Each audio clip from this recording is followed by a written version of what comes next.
What happens when you throw a bunch of authors into a D&D campaign? Chaos. Chaos happens. Welcome to the Fellowship Adventures.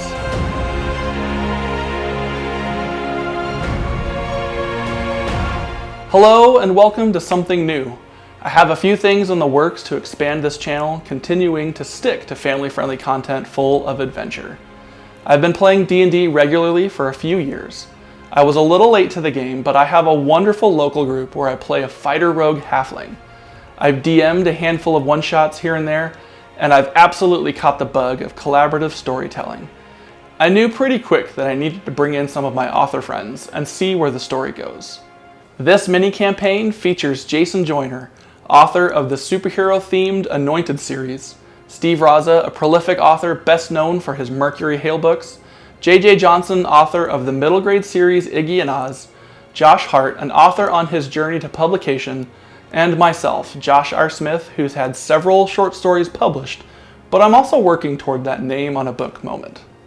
Together, this adventuring group is known as the Chaps. Courageous heroes always prevail, sometimes.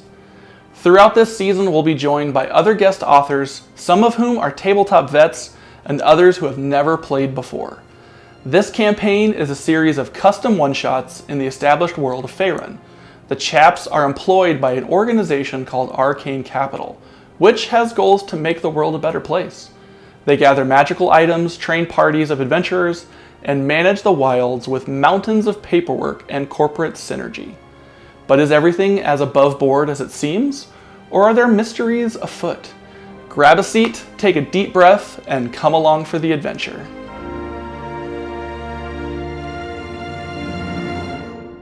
All right. Okay, so welcome to the Fellowship Adventures. This is our first session in a little mini kind of one-shot campaign with myself and some of my buddies who are writers and storytellers, and what better group of people to get together to mess around in the chaos of D&D. So I'm going to kind of give a little intro here. You guys can see the map on the screen. You can see your characters. Where you are is called Oakwell Castle, and you are all part of an intercontinental organization called Arcane Capital, or ARC for short, so ARC for short. If you were to believe what the corporate posters say that are on the walls, ARC is about making the world a better place. They specialize in artifact procurement, arcane research, and providing balance in a power-diverse land.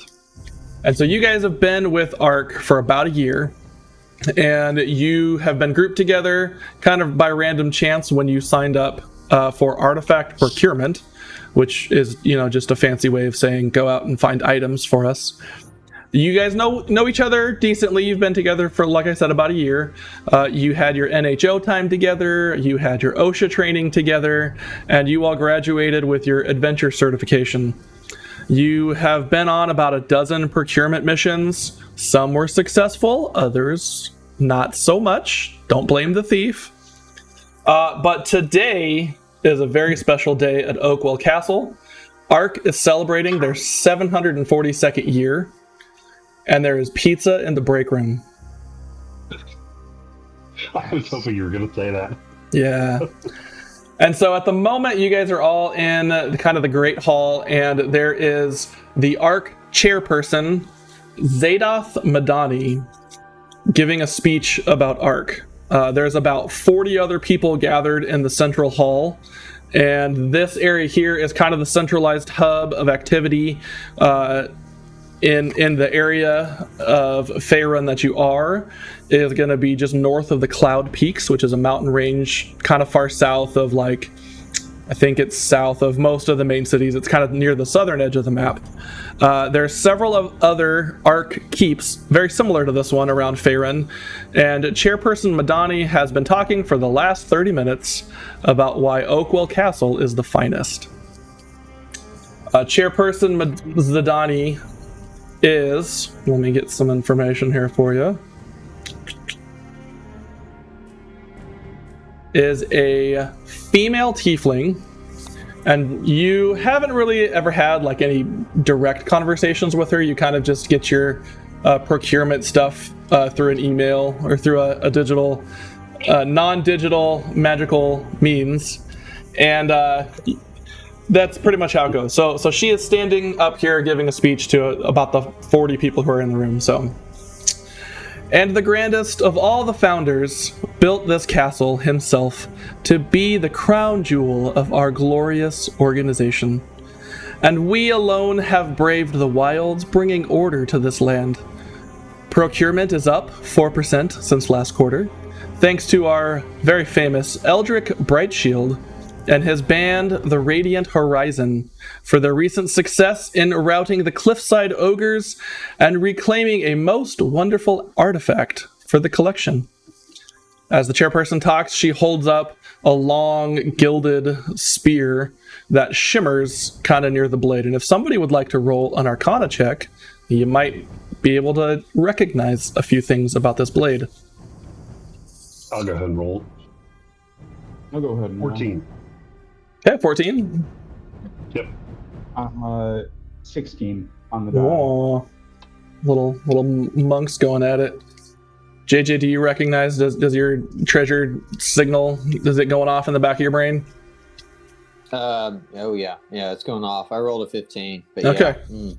So you see this gilded blade, and it kind of like shimmers like hot sand on a hot day, and you recognize that this is the legendary item, the Sun Spear, and this is a very rare item that if this man Eldrick Brightshield and his team went and they found it, then it's a pretty big deal. I mean, it's not some light little thing. So the chairperson continues on. In recognition of the wondrous reclamation, and in light of recent struggles by other procurement teams, her gaze seems to kind of rest on you guys for just a second as she's talking here. Corporate has devised a new retention benefit tied to a new incentive program to drive underperforming members of our organization. Procurement teams will now be granted increased benefits based on their new reclamation rating, or RR for short. Congratulations again to Radiant Horizon for being the highest rated team, achieving a rating of 4.7 out of 5.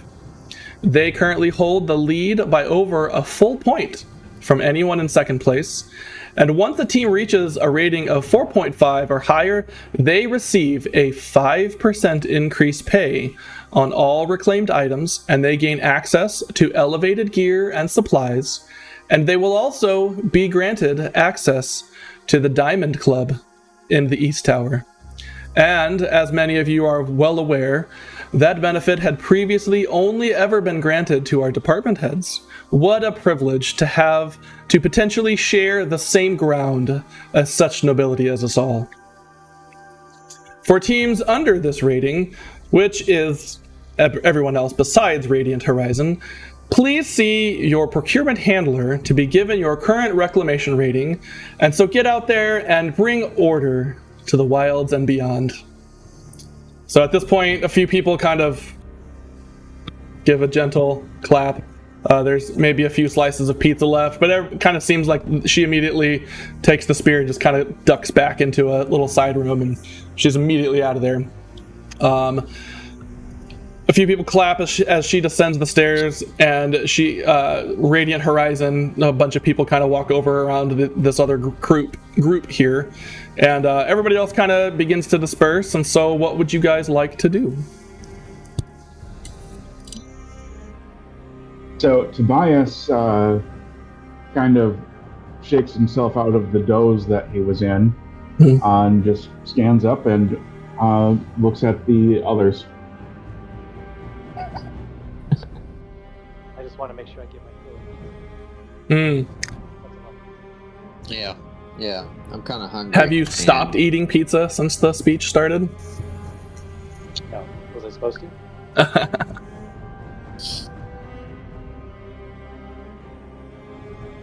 I sat back, I eat a couple more slices of pizza, and I look to Smoke for some direction, because he seems to be the leader of our group in a way.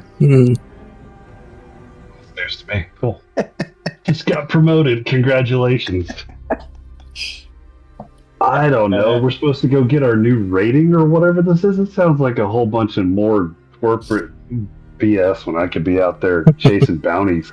Yeah, I mean, not really my thing. I just kind of let us do our thing, you know?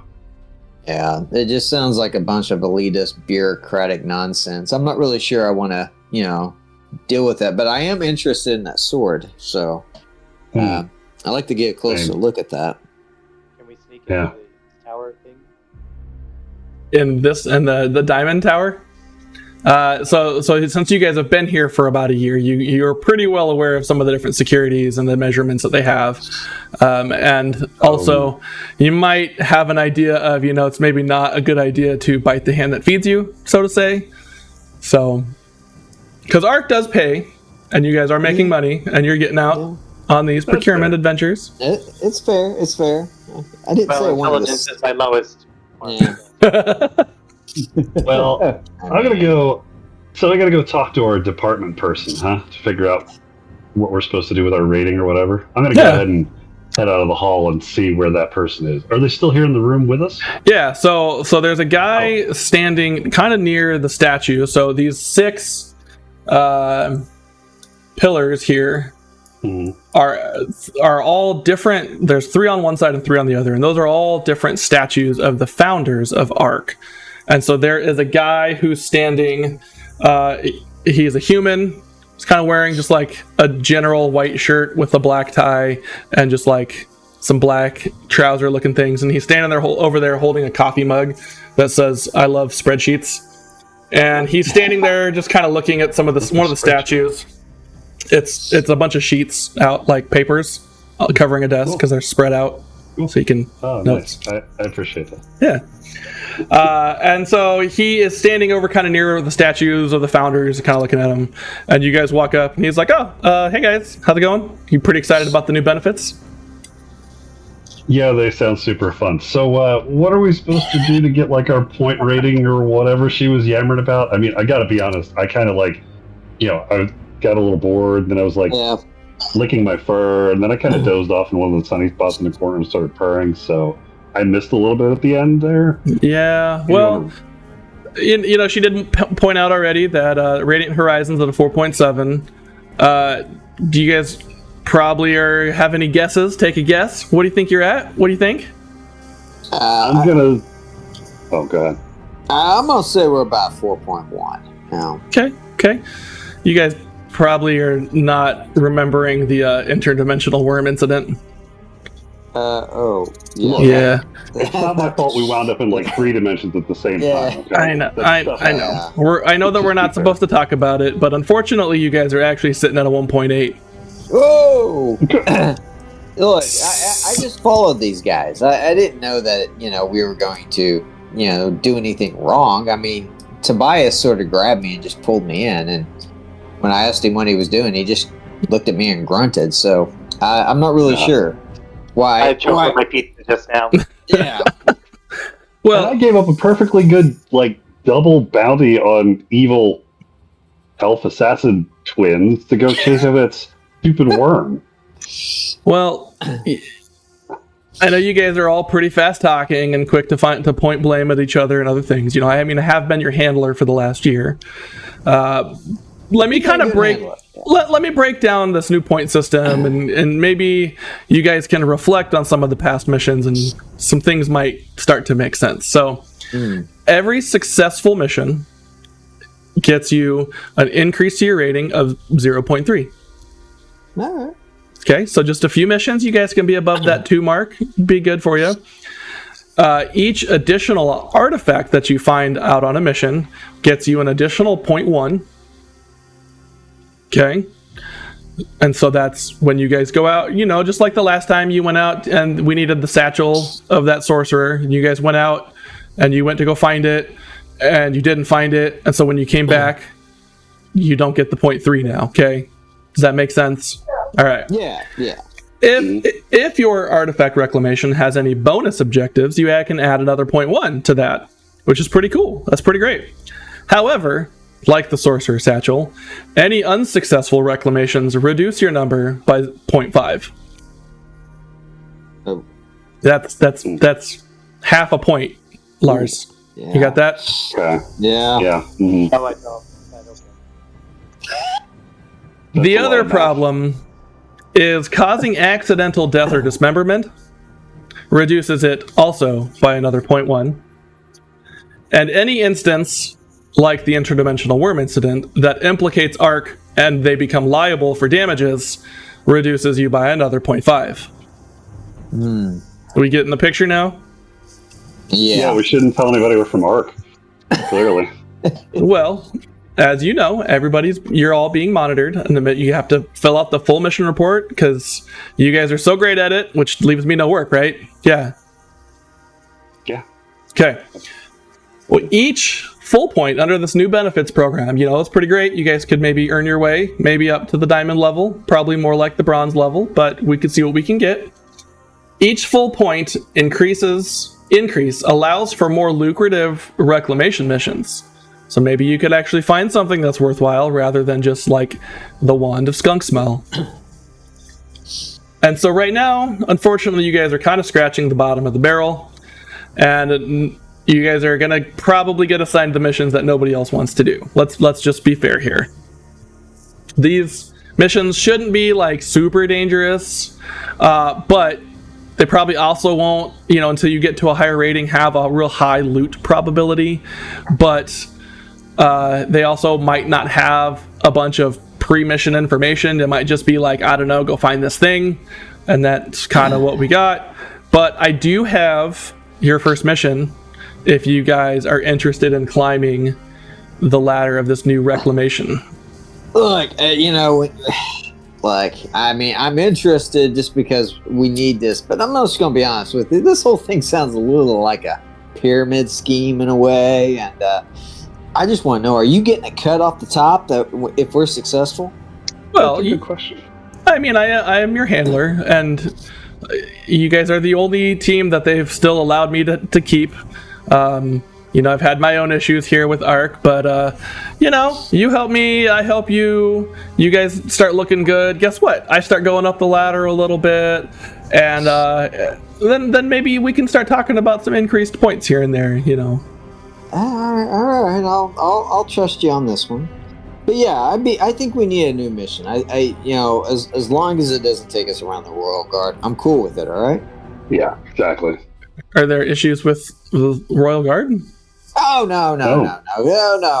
I back the Royal Guard all the time. I just, when you see the Royal Guard, you usually see trouble, and we just don't want to get mixed up into that. We want to keep our hands clean. Oh, I often feel most safe when I'm surrounded by soldiers of the Royal Guard. So, well, yeah, they're good lads. I'll give you that, but still. All right, I also don't think that I gave you this guy's name earlier. So this guy's name is Gerald Stolison. He always has that mug in his hand, seems to really like the burnt leaf water. And he's a human. You've never seen him do magic. You've never seen him hold a weapon. So you're just basically like, I think he's just a normal commoner human here. He's kind of got a wrinkly collared shirt on. And he's got on over it a real patchy kind of red robe. You can find him usually either in his cubicle, or he does tend to kind of chill over here by these statues of the founders. So he reaches into his red robe and he pulls out a little scroll, not real big, and he hands it to you, and he says, well, so here's the skinny on this first mission. Unfortunately, somebody down in Dimensional Logistics tried to send a package through one of our portals, and it never showed up. So the package went to the wrong location. So your team is tasked with going through the recreated portal and reclaiming the missing item. Alwyn down in the IT department, he's a super cool guy. You should really talk to him. He was able to recreate the portal, and so he's nearby the location. It's not exact, but it should be pretty close by.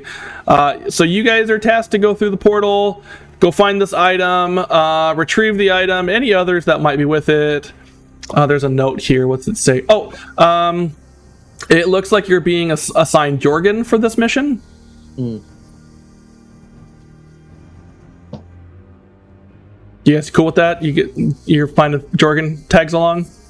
Yeah, Jorgen can. Yeah, sure. I guess.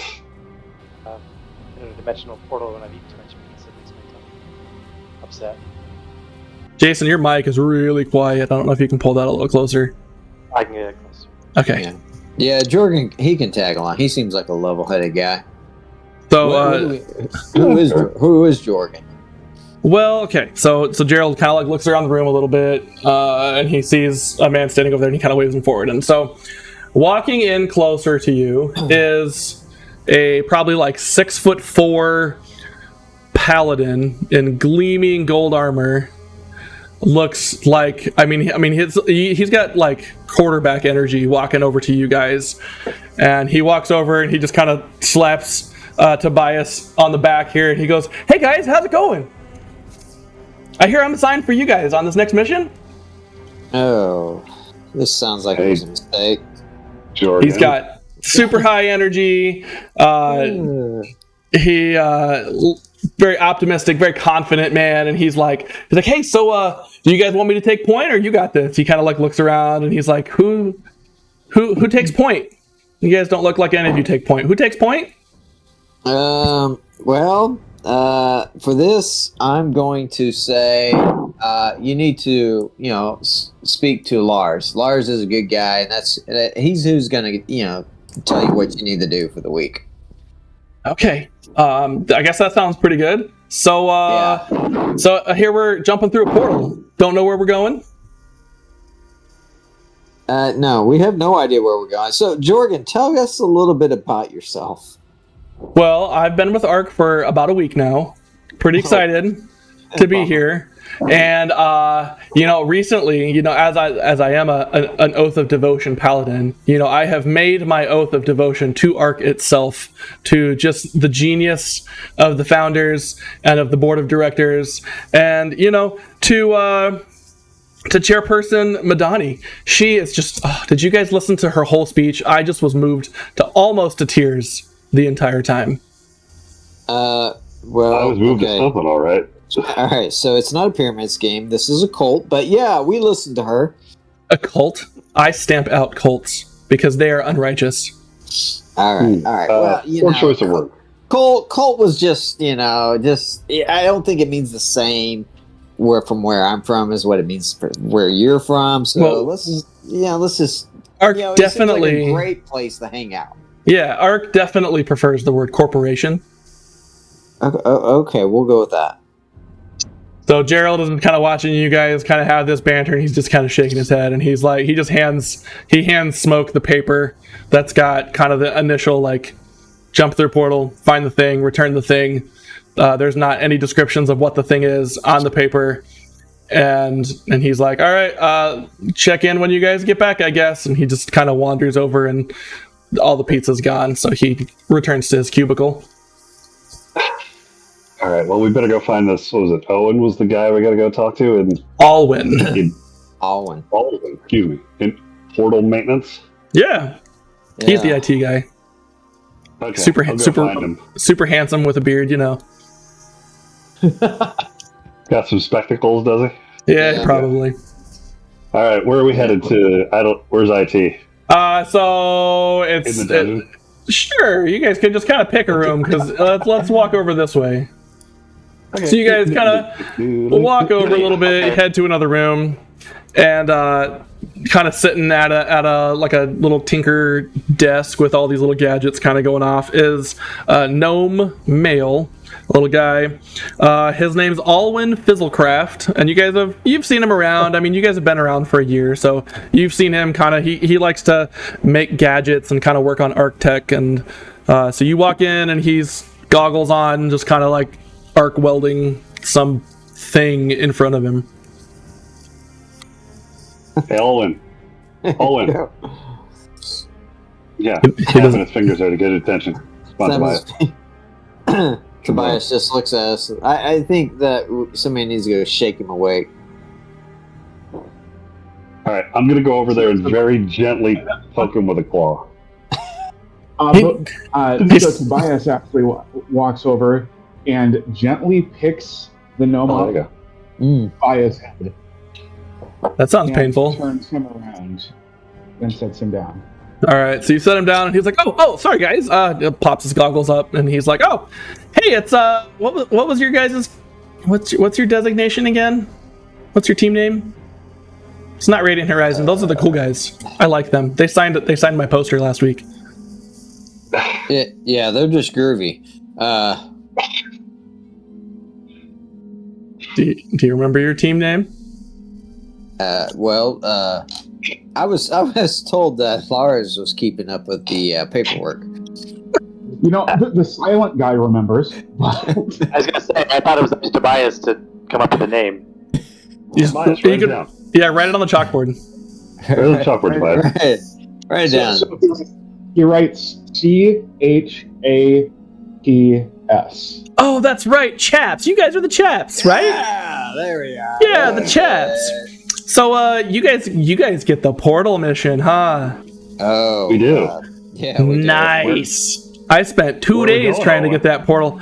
Well, I'm not 100% sure.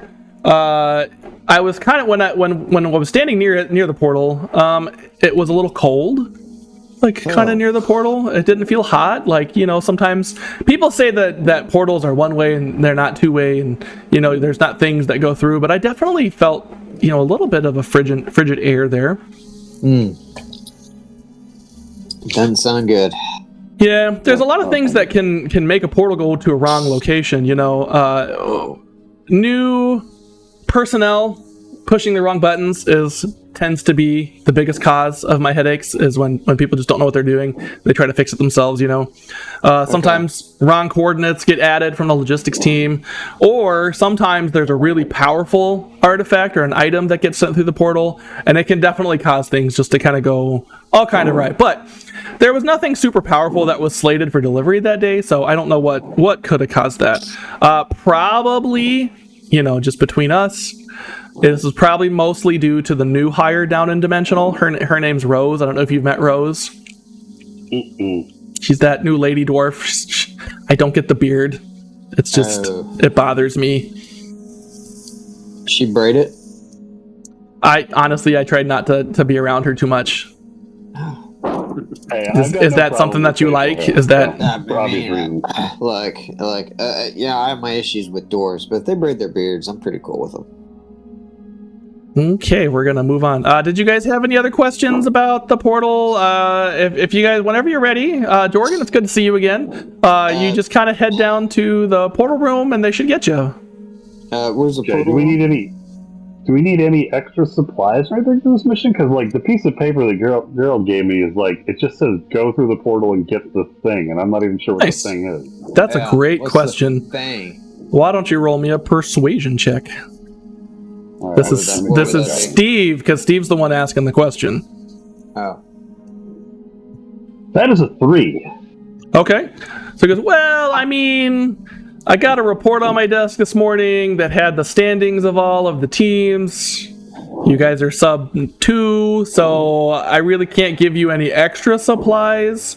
He kind of fishes in his pocket for a second, and he pulls out these 3 bronze coins that have the word ARC on them. And he's like, I mean, these are just some bronze tiered supply acquisition tokens. You could take them down to supplies, and you know, they kind of just give you your normal healing potion, 50 feet of rope, cast iron pot, you know, just kind of the normal stuff. Okay. Does anybody Where's want that to at? try to maybe persuade let's- him a little more? What would it be? What would that be? A persuasion check. So if you look at your abilities on the side of your character sheet, you should have a whole list of like athletics, acrobatics. Yeah, I got that. Yeah, what Go do I to- roll? You roll a d20, and then you add what your persuasion bonus is. All right, so that would be 10. Okay. So he kind of looks, and he's like, listen, guys, I get it. Bottom of the totem pole. Here's what I can do. He kind of like walks back over to his desk. I'm assuming that Tobias, you've set him back down by this point. Yes. Okay, Yeah, wonderful. So he walks back over and he kind of grabs this round object that looks like he probably put it together with a hope and a prayer, and he picks it up and it kind of shocks him a little bit at first, like static electricity. And he grabs it and he holds it in his hand and he walks over and he goes, "Well, I've been working on something new. You guys know that I like to do that, and so this is a lightning lure grenade." Oh. And so it's a one-time use, and the way that it works is you chuck it out, and it should, emphasis on the should, it should essentially cast lightning lure on any thing, friendly, foe, whatever.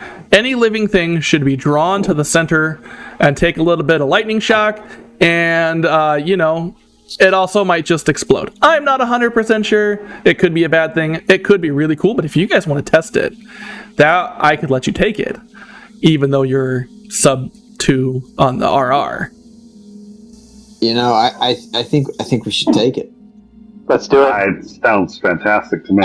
Yeah. All right, who wants it? He holds it up. Jorgen, let Jorgen, carry it. Jorgen, just his eyes are like almost blue lightning. He's just staring at it and he's like, "Tech from Alwyn. I get to test tech from Alwyn." And so he Jorgen. Jorgen. You are not to throw that grenade without express permission from one of us. Uh-oh. Okay. But you want me to hold it? Good. Yes, hold it. We want you to hold it, yes. So he reaches over with his metal gloves and he grabs it and kind of like shoulders kind of tingle a little bit. And he's like, "I don't know if those were goosebumps or if that was electricity." And he stashes it into his little pouch there. And he looks at you all and he's like, "All right, so is there anything else that we need, or do we get to jump through this portal? I've never jumped through a portal before." Guys, do we think we need to go get some extra, some down and see what supplies they have?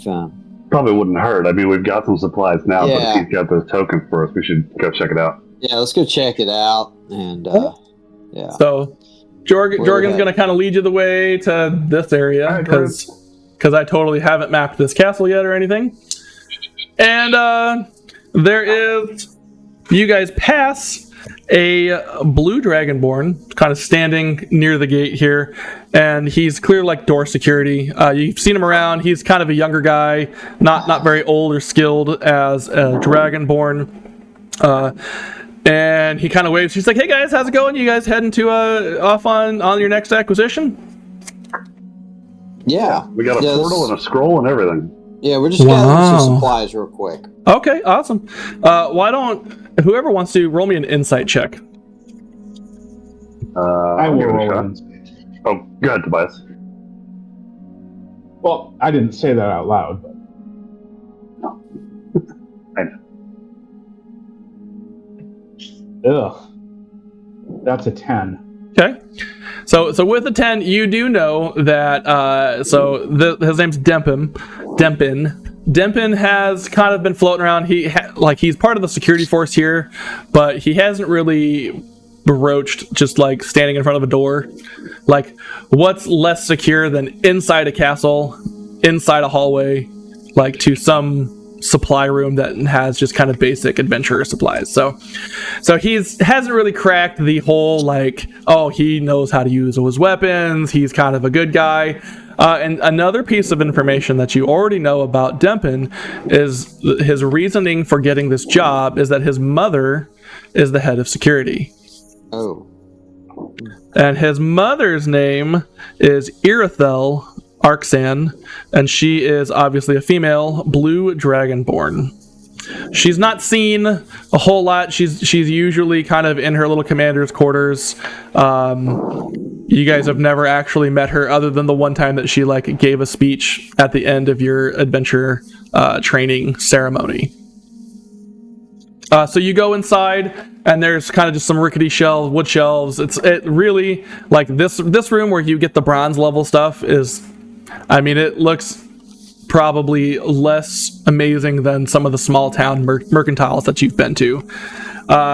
So you walk in, and there's a short male dwarf just kind of chilling behind the thing, and he's just kind of like picking his nose, just kind of looking around.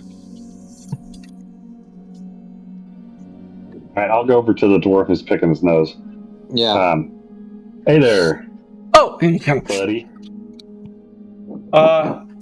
bronze level, huh? Yeah. I'm That's kind cool. of recoiling a little bit because I'm very fastidious as a cat person, so... I'm assuming that you have a pretty yeah. good sense of smell as well there, Smoke. Yeah, I do, actually. It is being assaulted at the moment. So I'm trying to speak to him when my eyes are watering. We've got some supply tokens from Alwyn, and hoping we could stock up before we head through a portal that could potentially be cold. Okay. Well, I'm sure you're good, because, fur, right? Am I right? So, Yeah. what do you got? How many tokens? What you got? We got 3 tokens. Okay, so you put the 3 tokens on the table, and he kind of like, oh, okay, well, 3 bronze tokens. That'll get you, some general adventuring gear for 3 people. So we've got, heavy woolen cloaks that should help. We've got a little fire starter kit. We've got some thicker boots and things like that. What else are you looking for? What kind of potions you got? You got any healing potions? Yeah, I mean, each standard. So you with 3 bronze tokens, you'll get 3 bronze tier adventuring bags, and each bag has a cloak for cold weather. It has a single normal healing potion. It has about a day, maybe 2 days worth of rations. You said cold. I can maybe put some extra jerky in there or something like that. Why don't you let us go off to the side and chat about what we think we need? Okay, awesome. Yeah, so I gather the group up, and I tell them, look, we should get the potions, but you guys keep him distracted, and I'll steal the fire starter kit. That sounds like a good idea.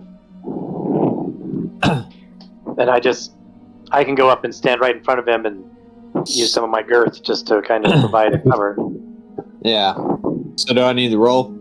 Yeah, so I'm gonna need so he's got some stuff kind of sitting out, like there's some shelves and things like that, and some tables with stuff on it, and you see kind of over to one side that there's a bag that says cold weather gear.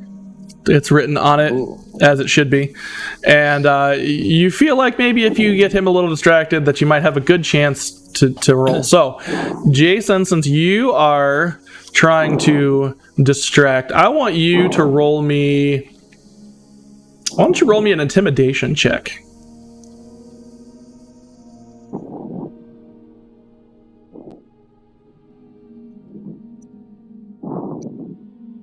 Is that a nat 20?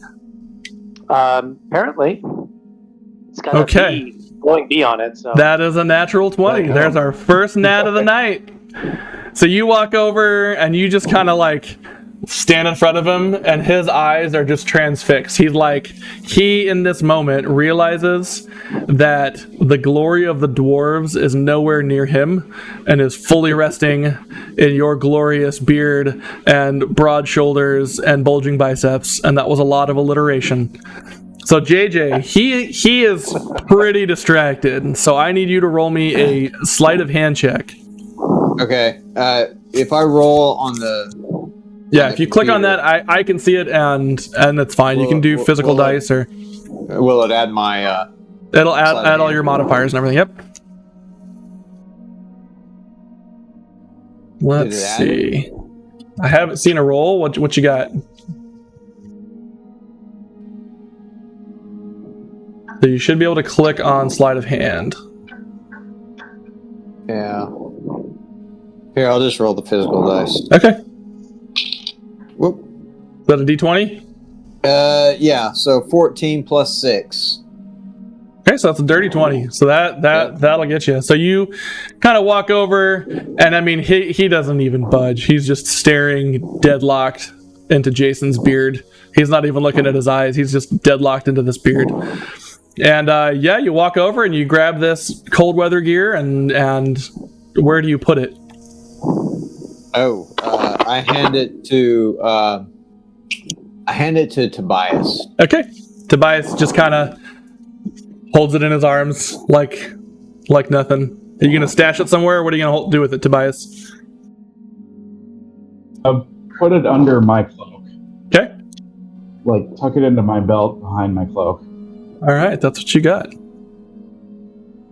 While you're staring him down, this poor dwarf who you have just accosted begins to kind of mumbles a little bit, and he's like, "Man, I appreciate all of the adventures, like you guys going out and doing all the great things. Arc around here is Oakwell Castle. I don't know if it's haunted or if there's definitely been some of the weird things. You guys have heard about the weird things, right? Well, no. But what weird things? But roll me a persuasion check. It'd be 14 plus persuasion 2. Okay. 16. He kind of continues to stammer on. He says, "Well, Chairperson Zadani, she's been in her study a lot lately, not really milling around, not really talking to a lot of people. There's some rumors, coming that the board isn't very happy with the performance of the third quarter, and she's just trying to get numbers up. I think that's what this retention thing, this reclamation rating is all about. Just trying to get her to look a little better to our board." Huh. Well, that sounds a little suspicious. Standing nearby, Jorgen's like, "Hey, you shouldn't bully people to get information from them." He says, "We don't. Arc is a great place. We probably shouldn't talk about any negative things that are going on." Jorgen, you're a pretty green kid. I like you, but sometimes you got to realize that there's things going on that may not always look the cleanest. Well, why don't you roll another persuasion check? Oh man, nice, 22. Okay, so he says, "Well, besides all this talk about Zadani not looking good, I mean, the Radiant Horizon just brought one of the pieces of the Rod of 7 Parts. That's going to look great on her performance review. Everybody knows that." Yeah. You guys didn't know that? Maybe that wasn't public information. Jorgen, where'd you hear that? Yeah, Jorgen, where are you getting this information from? Because we hadn't heard it. Is this because we're on the bottom part of the bottom rung of the ladder or something? Yeah. You're like brand new, aren't you? Well, yeah. I mean, I'm a pretty friendly guy. You talk to a lot of people. He kind of like smiles, and it's one of those like Tom Cruise winning smiles. And he's like, a lot of people they like talking to me. I don't really know. I don't really get it. Barnum is the chief operating officer or the commander of Oakwell Castle. Barnum was just telling me the other day, talking to me about how Irithel, how she wasn't doing her job, and he wasn't real happy that she was hiring her own kin, to be door guards. You see, what's his name? Dempum. You kind of see his shoulder just like disappear from the door. He clearly overheard what was just said. Can I roll a history check mentioning the Rod of 7 Parts? Absolutely. Yeah. Jason, I'm going to ask you to move that out just a little bit. I'm picking up a lot of breathing noise. Just FYI. Yeah. That's good. I'll take a 17, hopefully. Okay, awesome. So you know that there is a legendary artifact called the Rod of 7 Parts. And it was originally used, I believe, in crafting the veil. So it was used to form what is now modern day magic. Okay. And so when it was used, it was broken into 7 pieces and spread all throughout the world. So not just Faerun, but these pieces are literally everywhere, and there's no registry or no information on where they are. If you find one, it's a pretty rare thing, and having a lot of the pieces in one place would give somebody great power.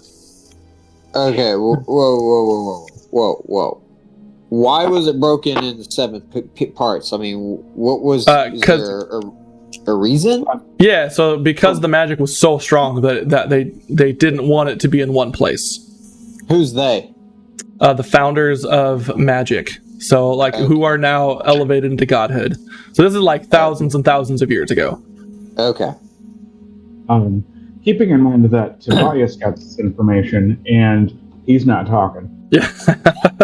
That is accurate. Okay. I kind of look at the other guys and Smoke and Lars and make eye contact with them, as Tobias is clearly out in the hall for some reason at the moment, and kind of just give them this look like, is this concerning? I mean, do you think we should be hunting for these 7 pieces or something? I feel like we should keep an eye out, especially if we're going to increase our standing. That's a lot to say with a look. So I whisper to Lars, and it's Smoke. Jorgen just puts his head in the circle. I lean over and push Jorgen's head back a little bit. Yeah, Jorgen's head back. Jorgen, hang out for a minute. The grown-ups are talking. Oh, okay. So, do you guys think we should go on this mission that we're currently on, or do you think we should go and find this 7th piece and get rid of it? Because I think we're all a little uneasy with Ark right now, and I think we need to investigate why she is doing this. So to your knowledge, Ark has 1 piece, and there's 7 total. Piece. Yeah. So I kind of want to know what's going on with it too, but I'm also worried that if we don't go on the mission, that's just going to put more on their not so great list. So if we do want to look for it, if we improve our standing first, that could help us. That could help. Get in there. So hey, I think we wave Jorgen back over. Oh, thanks, guys.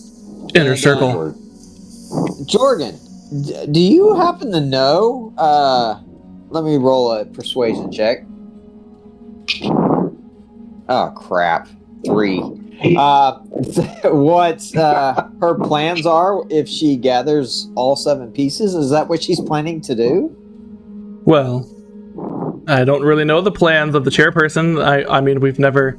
I am unfortunately a sub-2 employee as well, and so I've never been graced into the diamond level clubs or things like that to have those types of conversations. But everybody loves Eldrick and the Radiant Horizon, and so anything that they've done to further our great corporation of Ark is probably going to be an amazing thing.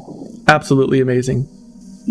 Jorgen, are you saying that those that are in the Diamond Club have this information?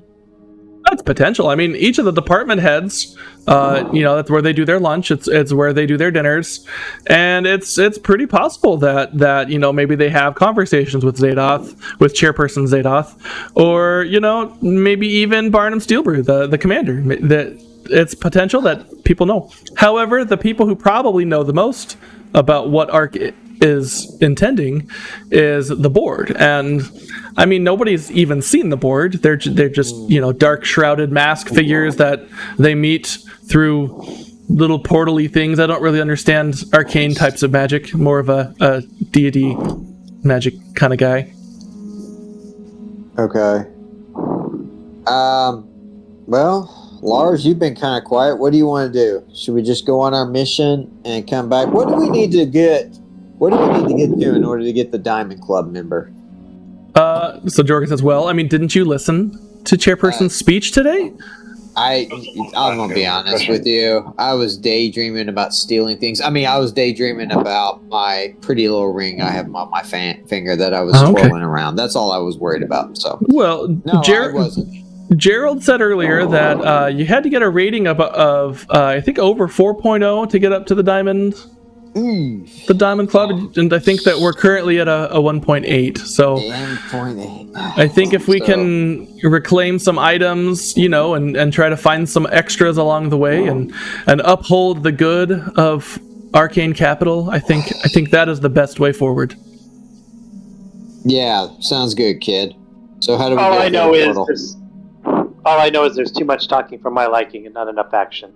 Yeah, We need to go do something. Let's go do something. Let's go find this portal. All right, so you guys want to head to the portal room.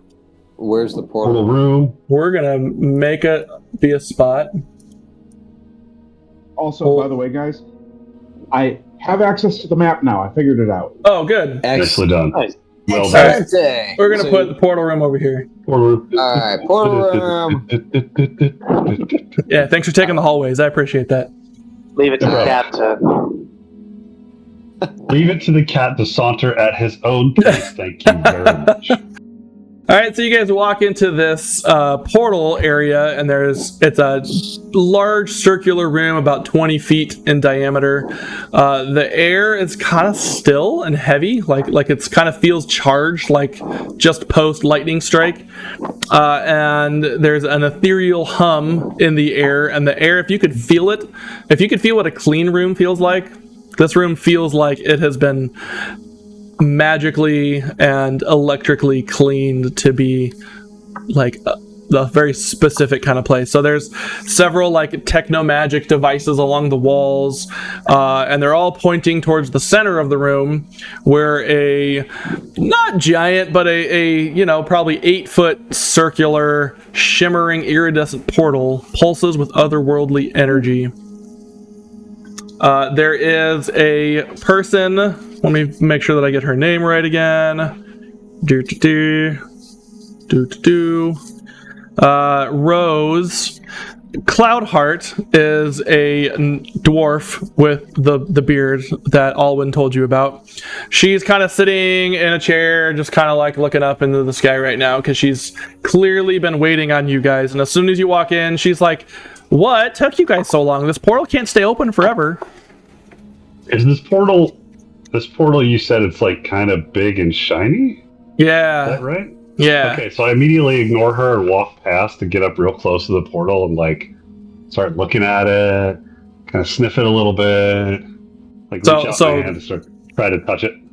You kind of Stargate a little bit, like where you can like put your hand through it. It doesn't do anything. You definitely, as you're real close to it, cool.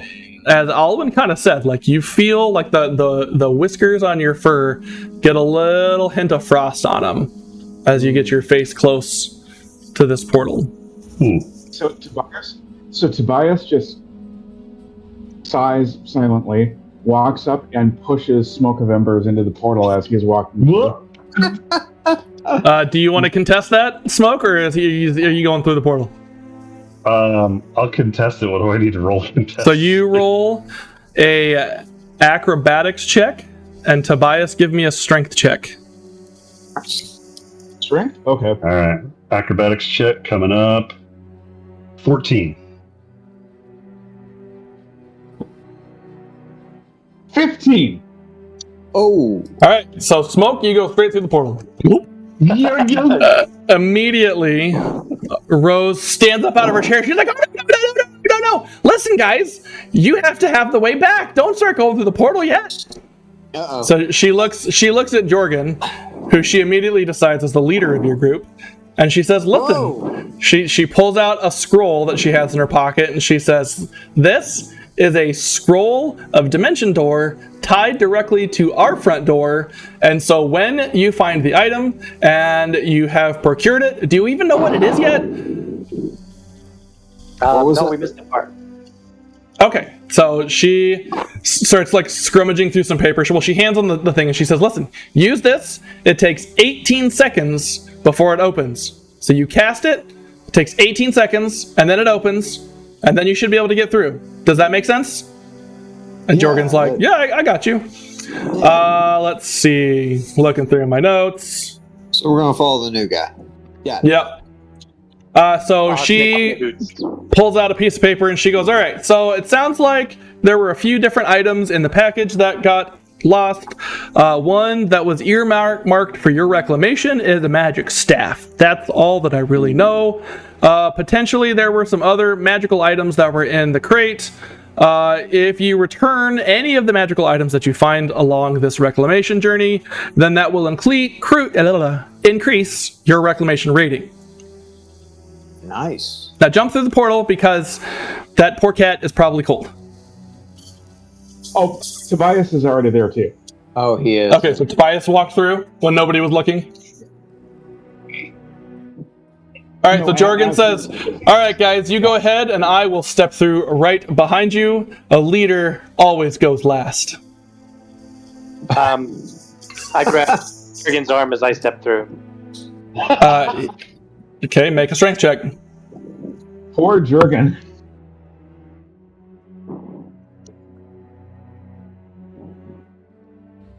You're gonna love this. Okay, so you pull and his glove comes off. Uh-oh. And so you fall through and he's like, Michael! And then you go through. And then he looks over at Ericus and he's like, all right, let's go, friend. Ericus just shakes his head, wonders how in the world he got into the situation, and steps through the portal. Right.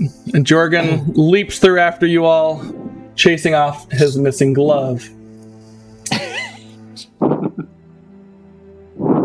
Oh. And your what map happened? your map should have just changed. Tweet. The portal. 1 second. Where am I at? I'm not on here. You should be at the top left. Yeah, way up top. Oh, wow. This is a big map. Uh-oh, where did Mr. Jorgen go? And so as you all find yourselves standing in some pretty cold, the nausea begins to wear off from the portal, and you find yourself standing in a couple feet of snow, surrounded by snowy mountain peaks and extremely frigid cold air. It's nighttime, which you all find a little weird because it was lunchtime when you left, so there's some kind of a weird thing happening. Lapse, yeah. And you hear the distant sound of screaming getting louder and louder and louder. And then you hear and lying in the snow, completely smushed, is Jorgen. What? He dead? Did he fall from somewhere? You give me a... Why don't you all roll me some persuasion checks?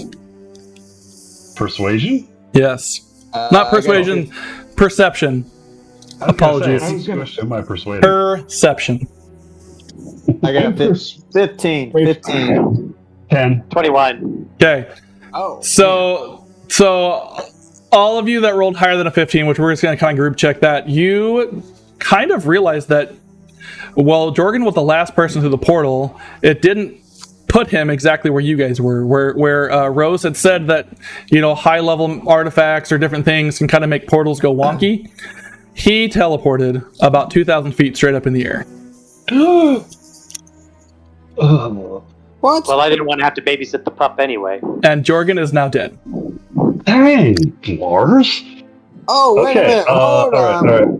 Okay. Wait. First, Where's the grenade? Yes. Yeah, Where's let's the go through grenade? All right, would you like to loot the body? Sure. Yes, Yes. definitely. Yes, we should. All right, so why don't you guys roll me survival checks, because there's some pudding underneath that armor. Let's see. I got a 10. 19. Okay, so the Oh, good yes. thing about magical items is that magical items actually can't be destroyed unless by like super specific magical means. And so you kind of reach your hand in to what you think might be a pouch, and it's just like, it's pudding. It's like strawberry gelatin, doesn't smell wonderful, and your fingers touch a metallic shape, and you pull out the orb or the grenade of lightning lure. You also find the scroll that has the pocket dimension, the dimension door on it, because that was also in his hands. And you pull out a ring. And this ring is gold, solid gold, with kind of white lightning etched all over it. And you're not quite sure what it is, but you feel like if you were to have somebody identify it, that since it wasn't destroyed like everything else, that it probably has some type of magical means to it. Can I do like an Arcana check on it?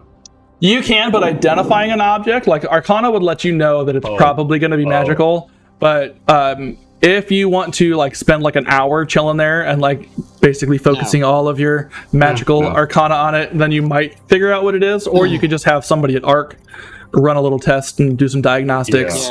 You feel like Alwyn would have a pretty good idea. So we've got the grenade, we've got the scroll that gets us back home, right? Yep. Is the other thing. And then we've got this wacky ring, we don't know what it is. Yep. So come with me. I pulled this gooey stuff up, and I'm just kind of like cleaning it off and trying not to hork all over everything. You guys want to divvy this stuff up? Yeah, absolutely. Okay. I mean, I already got one ring on my hand, so I decided I can handle the ring. I can just you hang on to the ring for now. I'll just slip it on my other finger. I don't have any metal really on me because I don't have any armor, so I could hang on to the grenade if you want. Okay. Yeah, that worked. All right. Who's going to take the scroll? You know what? Give it to Lars, because Tobias doesn't talk. He just grunts. Okay. Lars, you get the... Yeah. Okay. I read it upside down. Just hold on to it. Okay. Just don't read it out loud, because that triggers the portal to get open. So yeah, don't read it out loud.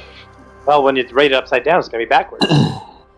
Yeah, the portal reverses. It like sucks all of Arc through. All right. Because it's still really cold, and poor Jorgen is like paladin pudding or something. I don't know. Give the scroll to Tobias. Give the scroll to Tobias. As you guys start heading to the east a little bit, you do see smoke coming up from an area right here. Can you see that? Oh.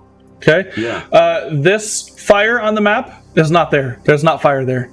Don't worry about what that is. Don't worry about it. Is that where we're seeing smoke come from, though? You're seeing smoke come from this peak right here. Okay. To the east. Way over there. Okay. Yep. Okay. As you guys are walking, why don't you give me your marching order? Like, who's walking in the front, who's second, who's third, who's fourth? Well, how dark is it? Is it like dark?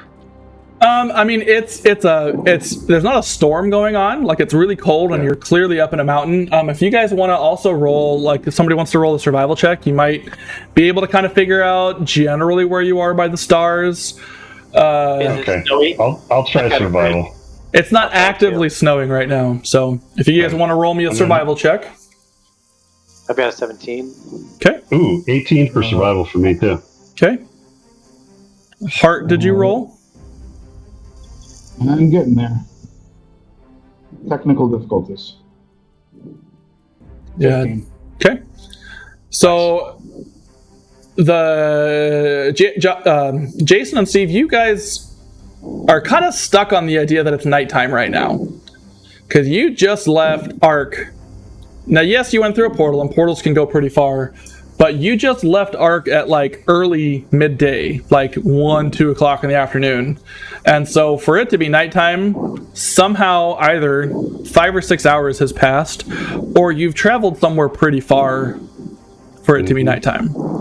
Now, Josh, with a 15, yes, it was lower than theirs. However, you have a little special knowledge of very cold mountains, because you are a Goliath. And you look up at the stars and immediately feel a sense of remembrance. You realize that you're actually not super far from the mountains that you grew up in. And so somehow, where you guys started off at Oakwell Castle, way at the southern end of Faerun, you are now at the very northern tip of Faerun. And I didn't write down the mountain range, but you guys are up high in the north end of Faerun. So, I mean, you've traveled thousands and thousands and thousands of leagues, which isn't how portals normally work. Normally they go, like, short-ish distances. Like, I mean, you can go, like some miles and things like that, but this is, like, thousands and thousands of miles. Okay. So That's interesting. So Tobias, realizing that, bends down, or like kind of crouches down, and writes in common, Northern Faerun Mountains. Okay, that's not how portals are supposed to work. What are we doing? What are we doing all the way up here? Yeah. All right, look, I think given that we don't know where we're at, we should head toward whatever that smoke is, because at the very least, it could be something that's going to give us some sort of shelter. I agree. Hopefully. So are you guys kind of moving quickly? Are you, like, on the lookout for things? Are you trying to be stealthy? Yeah, like walking at a pretty quick Okay. pace. Can you guys give me each of your passive perceptions? Passive perception? I've got 15. 13. And dark vision, too. I have dark vision. Where do you see that at? It should be on the left bottom of the first page. Or, like, kind of near the bottom. Passive perception, I got a 12. And heart? 14. Okay. So, Steve, as you guys are walking and you are kind of in second place, you notice a set of human footprints in the snow. Well, guys, we got footprints here. Why don't you make me an active perception check? Active perception check? So, like, passive perception, so that's the floor the skill of just one, kind of... yeah. Yep. Active perception check. Here we go. And it's 7. So you definitely, it looks like a bipedal thing has walked through here, maybe size 9 boot. Not they're boots. It's not like monster feet or anything crazy like that. Okay, so they're boots, so it may not be a monster, or it could be a monster with, like, proper footwear. I don't know. Couldn't tell you. All right, so you guys slowly and surely make your way up to about right here on the map. All right. I mean, I figure as the barbarian, I should be in the lead because. Yeah, I'll kind of lurk behind you because I'm good at lurking. I'm kind of the tank. Tobias will take the guard. So go ahead and move your guys up to here. Up to there. Gotcha. Yep. Come on, you guys are slow. Because I'm lurking. Yeah, we're... Lurk Can't later. lurk quickly. We need to do something action-wise. All right, so as you guys crest this peak, you get to the top, and there is a human kind of sitting by a fire. He's got a spit with a couple of rabbits on it, and he's not trying to hide his presence, and he absolutely, like, while you guys are kind of coming up on the side, he absolutely sees you guys and hears you guys as you're walking close. That's that barbarian being with his big clumpy feet. Or the guy who's over 7 foot tall. That's possible as well. Coming up the rail. Yeah. So he's just moving about his camp, making dinner. Josh, has he seen me yet? Were you trying to be stealthy? I was trying to be somewhat stealthy as I lurked up the hill. I was in lurk mode. Why don't you roll me a perception or a stealth check? Ooh. 25. Okay, absolutely. He does not see you. Okay, cool. I'm going to lurk kind of around the backside here, if that's good. Could give you a little more cover. Okay. So you guys are getting closer, and he's like, so what are the three of you out doing tonight? It's pretty cold up in these mountains. We are just Well- 4 weary circus performers. Lost. Yeah. Yeah. Yeah, we're magicians. I'm a magician. These two behind me, they're a couple clowns, and we're just trying to head to the nearest village. I give an elbow to JJ. Oh. He immediately says, well, as much as you say you're a magician, I think what I see in front of me is 3 clowns, actually. Oh. Dang. But, I'm sitting in the bushes snickering at the burn. Can He I do an says- intimidation? Yeah, do an intimidation check on this guy. For what? So what are you trying to do? I don't know. Can I Um, use my great axe and just kind of stomp it on the ground once? we need to know why he's here. What are you doing out here, dude? Okay, so yeah, On this you mountain peak. you pull out your great axe and kind of plomp it into the slow. And he's like, hey, friends, listen. I'm just hunting these woods by lawful right. He's like, I'm just here looking for a great black bear that was supposed to be out seen in these parts. And the only thing that I'm trying to do other than hunt this black bear is beat Loramanda from killing it before I do. Okay. Who's Loramanda? Well, Loramanda, if you were to ask her, she would say that she's the greatest hunter in these parts, but that's not true. Everybody knows that it's me. That's all the taverns are asking for my kills on their walls, and it's she thinks that she might be good, but she doesn't have the skills that I have. But I've been tracking this bear for 3 days up here. She's camped kind of further south a little bit from here. She thinks that she knows where this bear is, but I've been tracking him. But I haven't really heard from her in the last couple of days. That's maybe a little concerning. Maybe she did find this bear. Surely she wouldn't have killed it and left the mountain without me knowing, because I am Petron the Great Hunter. You've maybe heard of me. Are you guys from this part? Well, He looks familiar. He points at the Goliath, Tobias. Which one's Goliath? Oh, Tobias, yeah. And he's like, I've seen some of your kind around here a few times. Not you specifically. You've all got the different face stuff going on. So, Tobias, Yeah.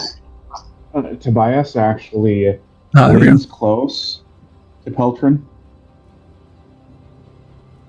just shakes his head, and makes a shooing motion. This is my camp. I mean, if you can leave if you don't want to do anything. But if you guys are heading south, is there any way I could convince you to check in on Loramanda's camp for me? Which way is our camp? South. South is, and he points, okay, and he okay. kind of looks at you like, south? It's been a long journey. It's been a long night, and we're awfully hungry. Yeah. Well, And if you were such a great hunter, you probably would have already killed this bear by now. the greatest hunt takes the longest time. Anyway, what do y'all want to do? Part of me wants to just knock this guy out and move on. Do you actually say that? Such violence. So tell us about. Why don't I ask him to tell us a little bit about the where we're at, the land where we're at. Tell us a little bit about it. Well, this is the Gray Peak Mountains, but I mean, you guys obviously are climbing them, so you would have been aware of where you are, right?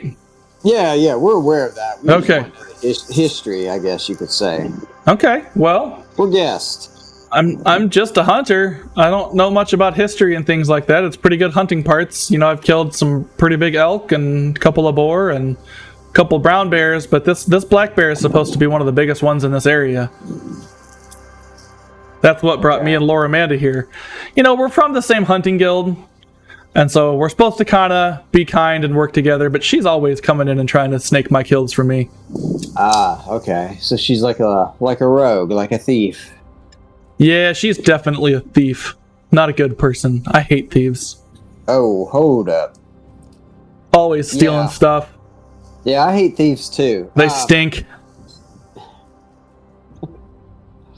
They never bathe. Lars tries to hold in a chuckle. Roll me a Constitution check, Who? Lars. He said tries. One.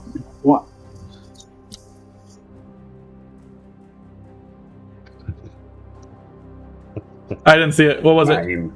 As a 9. A 9? Okay, so yeah, a little bit of air comes out. You're like, and he's like, did he eat something that doesn't agree with him or something? I'm just trying to fluff my beard. Yeah, Okay. he's just a little strange at times. Steve, go ahead and roll me another stealth check. Oh, since I'm still hiding? Okay. Yeah, it's like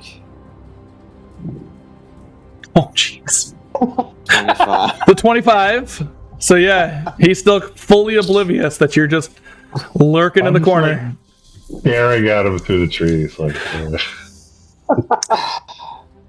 Does anybody know what we're supposed to be looking for? Jorgen knew. Food? Who's got the scroll? All right. Tobias points to himself. JJ, you better take the scroll, because he's not going to tell us anything. Yeah, so I'm gonna take the scroll and just we start ignoring the guy and just started warming ourselves by the fire, and we're just ignoring him for the time being. We're chatting amongst ourselves. He takes one of the rabbits off the spit, just kind of like makes slow eye contact with each of you while he eats it. Yeah, and we're going to get a piece of that meat. He just doesn't know it yet because we got a cat lurking in the bushes. So what do I need to roll? What are you trying to do? I'm gonna walk around behind him. Okay. Okay. Go ahead and roll me Walk another around I need another stealth check from you. a stealth check. Okay. 25. 25. 15. That's still not bad. That's not bad. Let's still do. All right. So the snow has aided in the quietness of your feet, and you are practically like Legolas here, like walking right across the top of it, leaving no tracks. You get to be about 1.5 feet away from him, still kind of behind a bit of stonework that's there. That he's sitting on a bench eating, and he's very focused on the three of these guys. So I'm gonna lean in as close as I possibly can without alerting him, and say right to his ear, "That rabbit sure looks tasty. Could you share some?" Immediately stands up, drops the rabbit into the snow, and pulls out a longsword and's got it right at your neck. Oh! And he's like, "Oh, so not just 3 clowns, but 4 thieves. I thought I smelled something. Hey, I didn't try to steal anything. I'm just making conversation. Why are you sneaking?" Because that's what I do. I'm a sneaker. Technically, I'm an acrobat. So, you know. I'm like, in my head, remembering, crap, these guys were talking about being part of a circus. Yeah, he's totally just like thinking like, okay, I'm an so acrobat. maybe I'm practicing my acrobaticness. roll me a persuasion check. Oh, crud. I knew you were going to say that. Doink. We're so Ooh. toast. 8. He does not believe you. He kind of moves so that his body is it comes around behind you and kind of points you that way with his sword, and he's like, "Listen, I don't need trouble. I'm just hunting. Yeah, You guys need to. you need to leave my camp. I'm just not comfortable with you here, but if you can find Laura Amanda, says I can forgive the lurking and the lying, and might even be able to throw something in. Just I don't want any trouble." Okay, so here's what. Yeah, we get that. So here's what I do.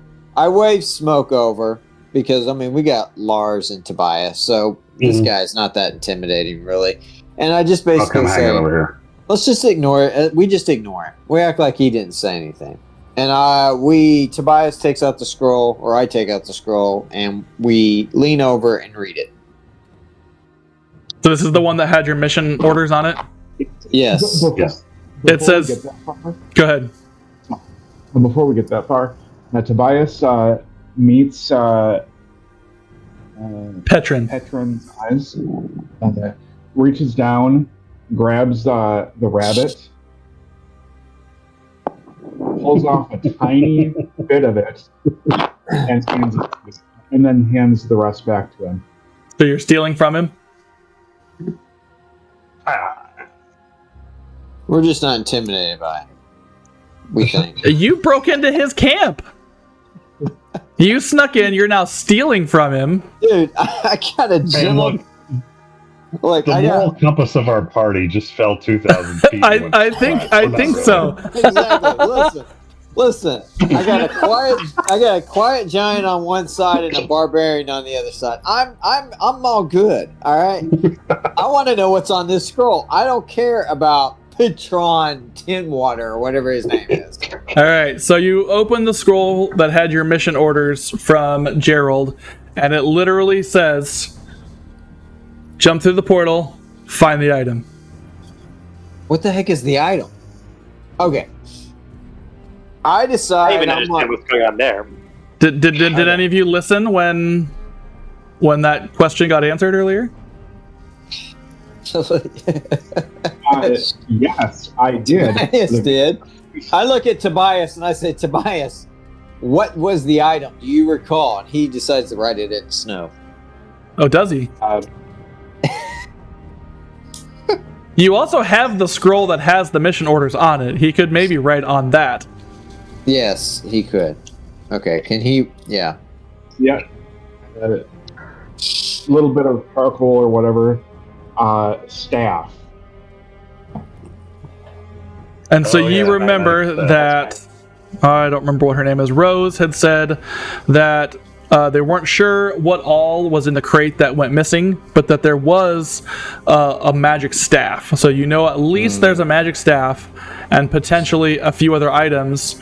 And what they had said about the portal was that they could get you a portal that was nearby, but they weren't exactly sure quite well. So maybe people in this area might have seen something happen if they were feeling friendly and wanted to talk to you.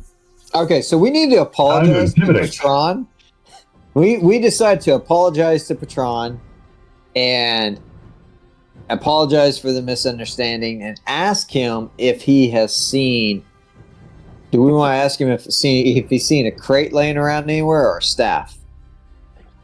Maybe we should offer him like a little bit of our provisions or something. Well, let's see. Since you stole some rabbit from him. Let's see how dumb he is first, okay?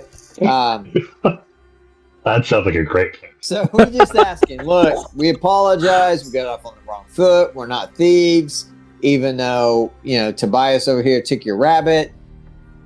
But we do, you mind if we ask you a question?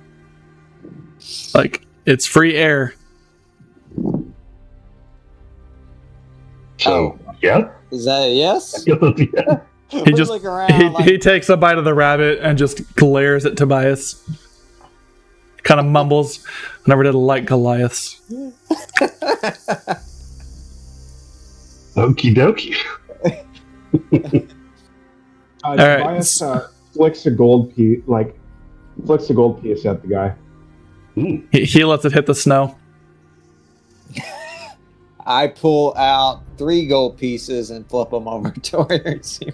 They all plink into the snow around him, and he just is like, "What do you want?" We have a question. That's what we want. Can you answer a question? Sure. Have you seen a unique staff around here that possibly is rumored to have some sort of unique properties? He holds the rabbit in his hand and goes, "Nope." Takes the bite. Have you seen any boxes or crates that maybe are just sitting out in a weird spot in the snow, like they've been dropped off something? Nope. Let me ask you this, because you seem like a level-headed guy, and in the back of my mind, I'm like, I don't want to kill you, but have you heard any stories about a staff or possibly a crate full of magical items? Roll a persuasion check.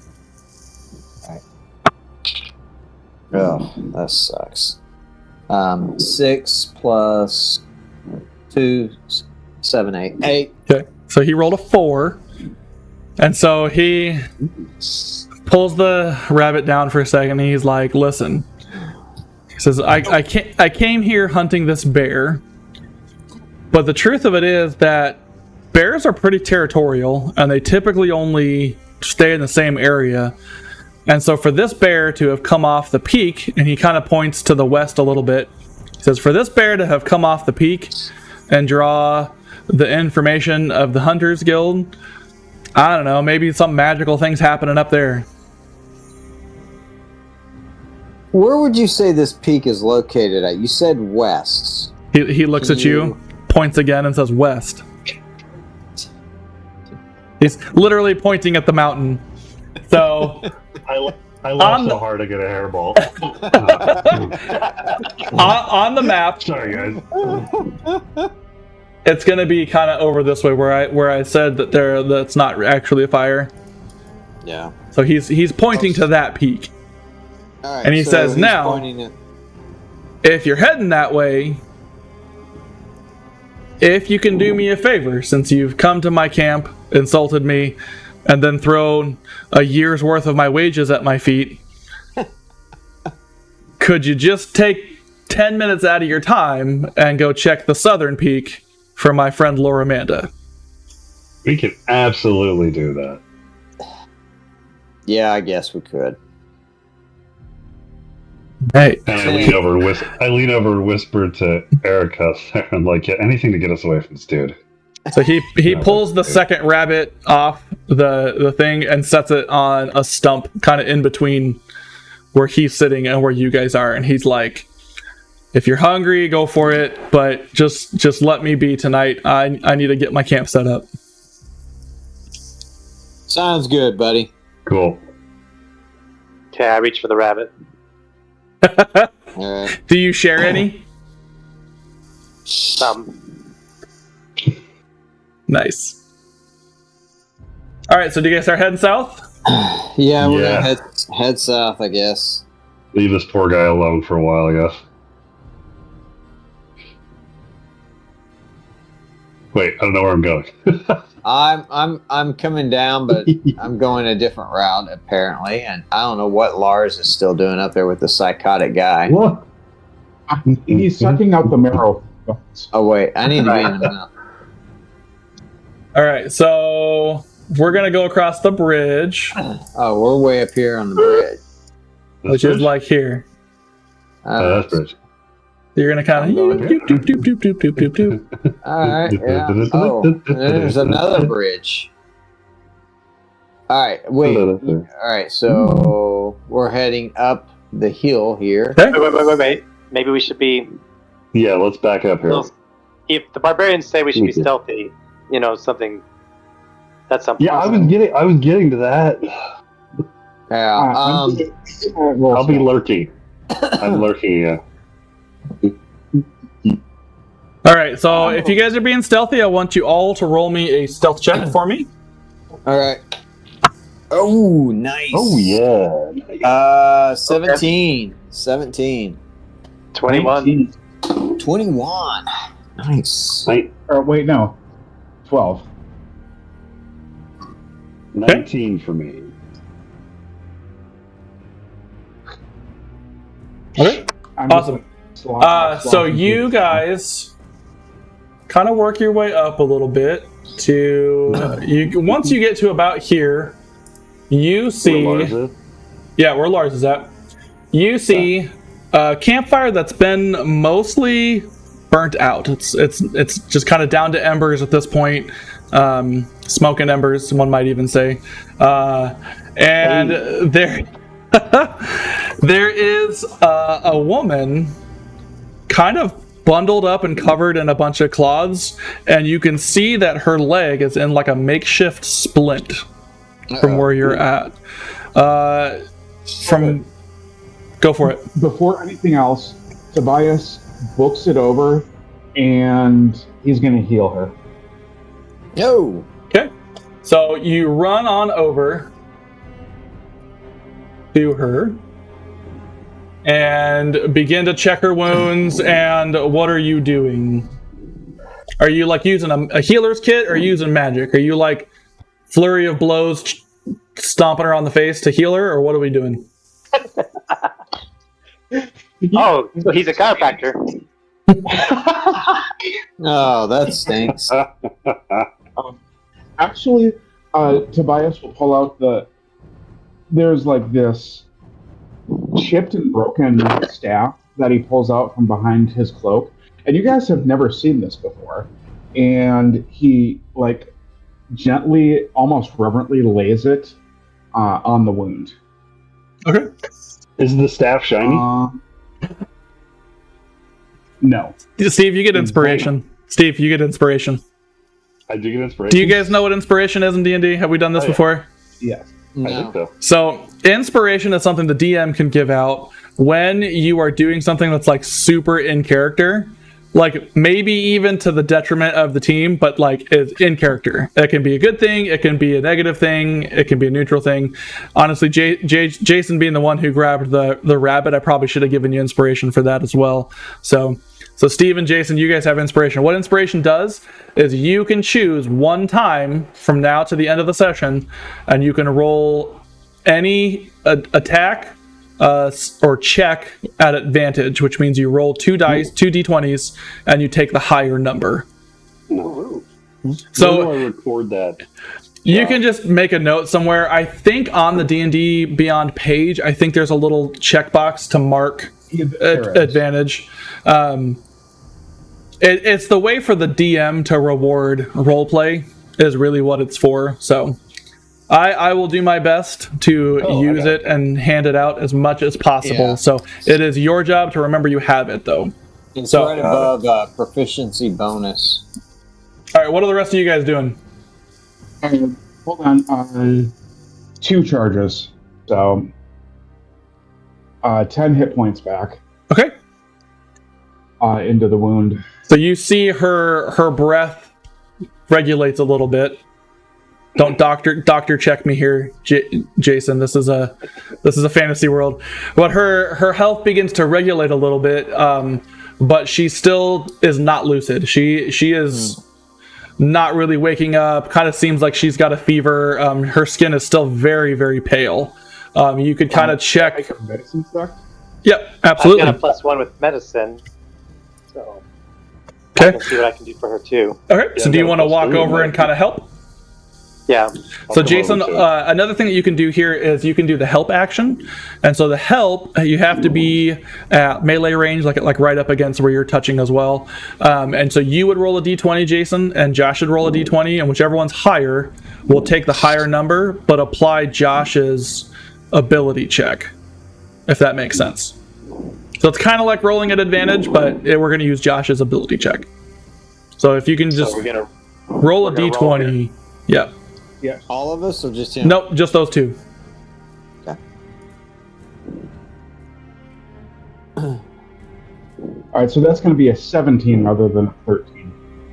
I only got 11 plus medicine +1 is I got a 12.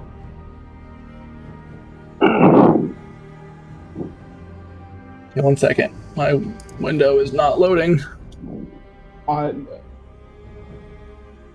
There we go. All right, it's all right. Technical difficulties. All right, what were the rolls?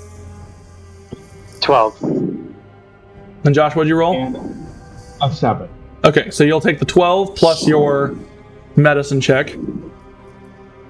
Which is 6, so yeah. So 18? Yep. Okay, so you start kind of checking for any bleeding, for anything broken, and you get to where the splint is at, and you find a 4-claw gash pretty deep in her leg.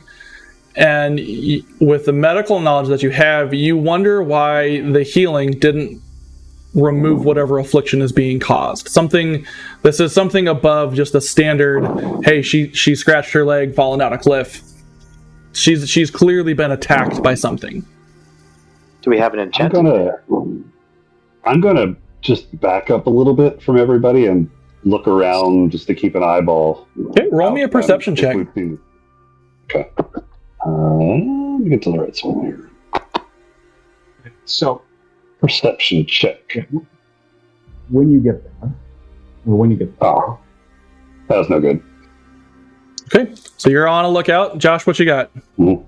Okay. So, Tobias, like, scoops her up, brings her close to the fire. He turns, and more fiercely than you've ever seen him, like, he points to the fire, and he actually says, "Build it up." Okay. I guess that's my job. I'll do that. Okay, so you in the bag of the winter gear that Tobias has in his bag, I'm assuming that you like plop that out and chuck it down. Then you've got a fire kit, and so if you would like, you can go light the fire. Me? Yep. Yeah, okay. So I'll go light the fire. Okay, and this is such a basic thing, it's not going to take a roll or anything like that. But as soon as the fire is lit, Smoke, you see something in the distance. All of a sudden, the fire's reflecting off some eyes. Oh. Crud. And you realize that right around you Are you kidding me? is a small pack of wolves, and gentlemen, roll initiative. Who? Roll initiative. Me? Everybody, this is a fight. I even got little wolf howl things. And you guys can't hear it, because I got to figure out how to do that next time. Initiative. Where's my initiative?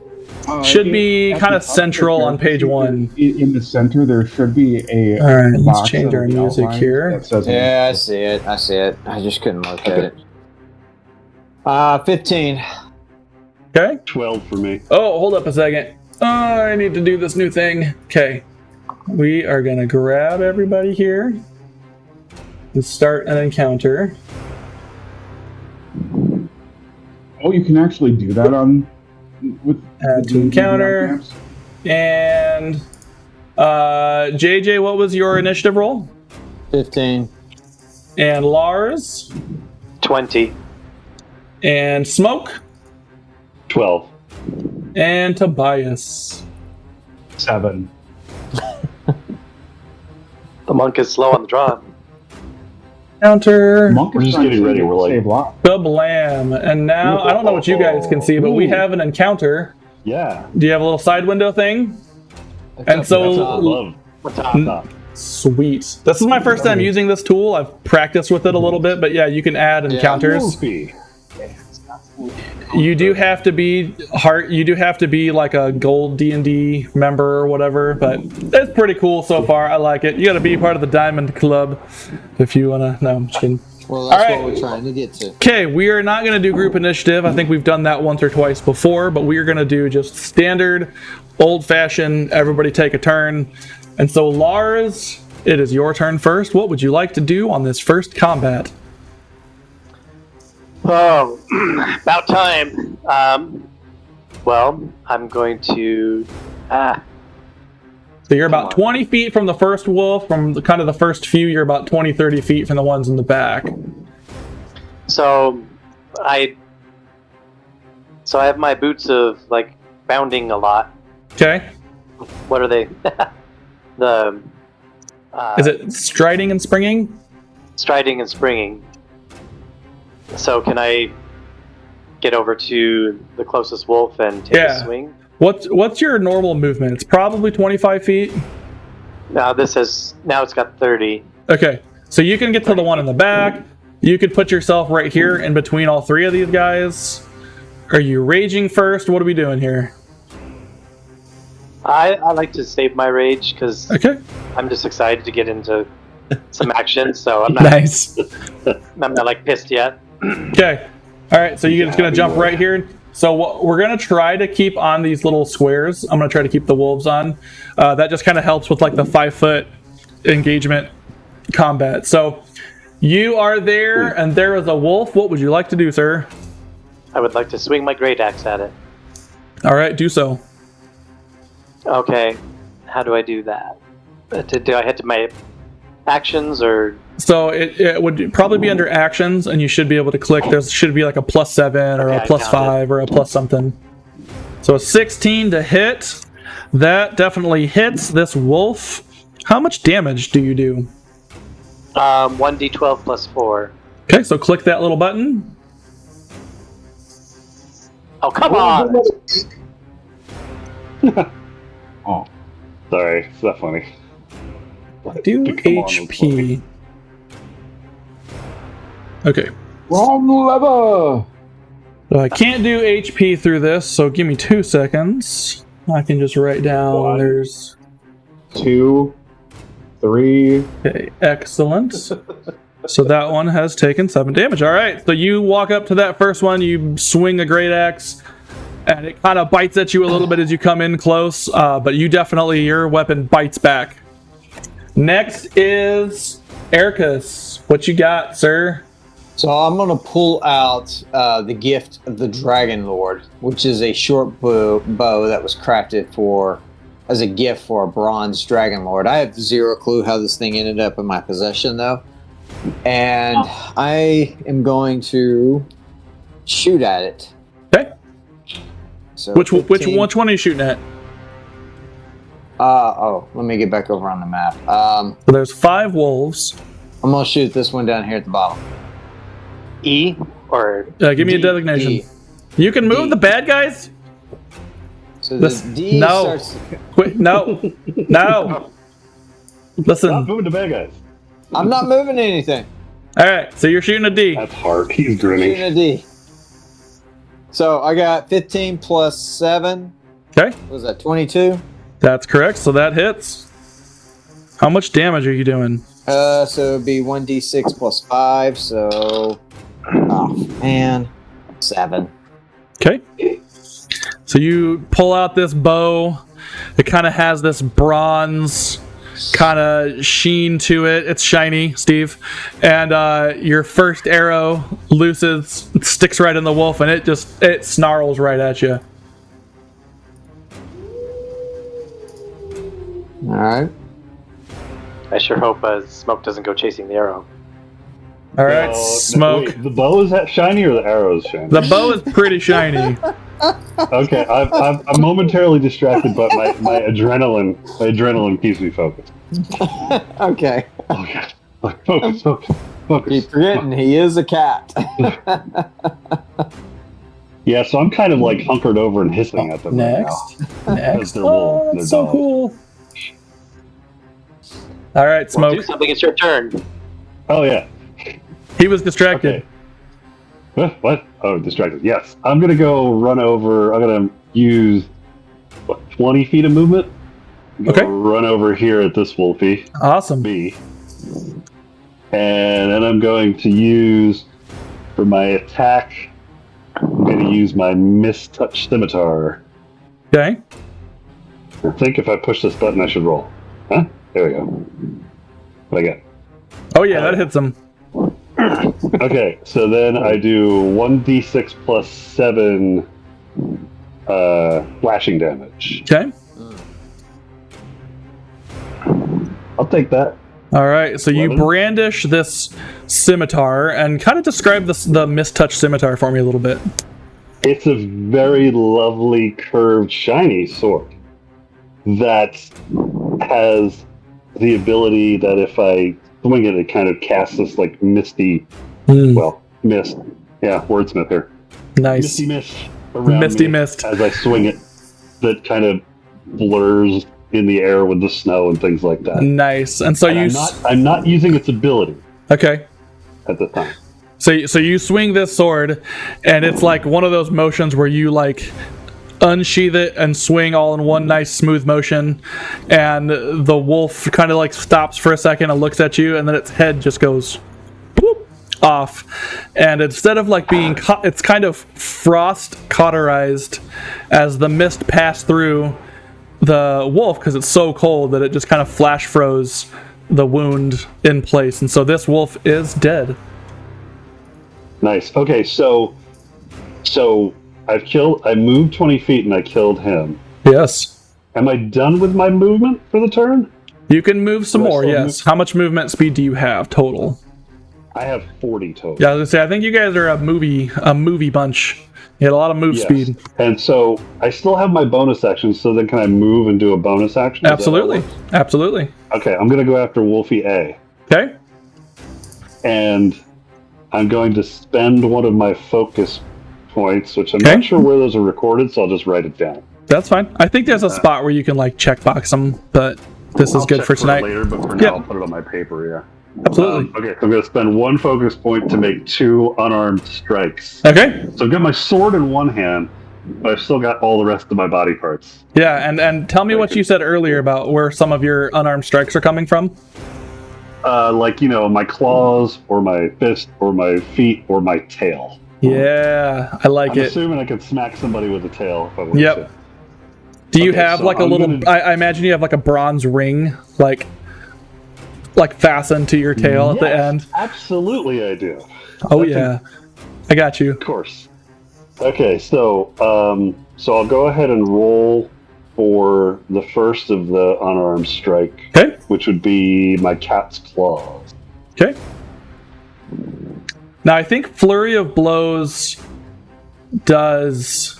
Is it D4 or D6 damage for an unarmed strike? D4 for the cat's claws. It's D4 slashing. If it was unarmed strike, it would be D4.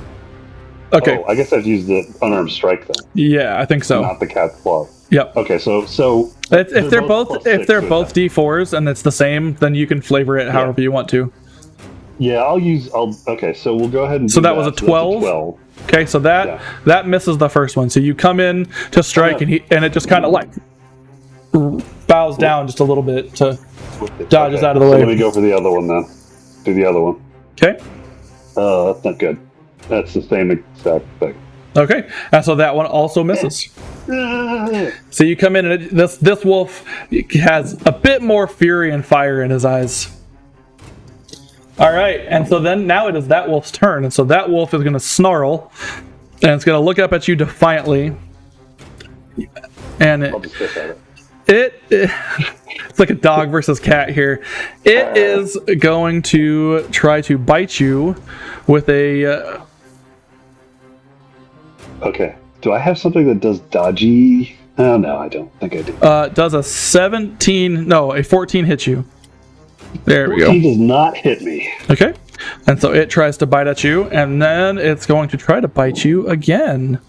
Does a 23 hit you? Yes. Okay. I feel like that hits everything. That was a decently high number. Not a crit. I can't wait to crit you guys. It's going to be so fun. That's is 6 points of piercing damage to you, Mr. Smoke. Ouch. Your poor flesh. 6 points. Wolf C here is gonna kind of move up a little bit and bite at the ankles of Mr. Lars. Does a 13 hit you? So I have to do dexterity? This will be your armor class. Armor class. No, 16. I'm at 15. So does a 13 hit you? No. Okay, alright, and now it's going to try to bite you again with an 11. Does an 11 hit you? No. Okay, and that is that wolf's turn. Wolf D is going to see Wolf C trying to attack this tasty looking dwarf, and he's going to move on up. And the cool thing about... Not dwarf, what are you? Barbarian. But what's your race? Aren't you a dwarf? Oh, okay. No. Okay.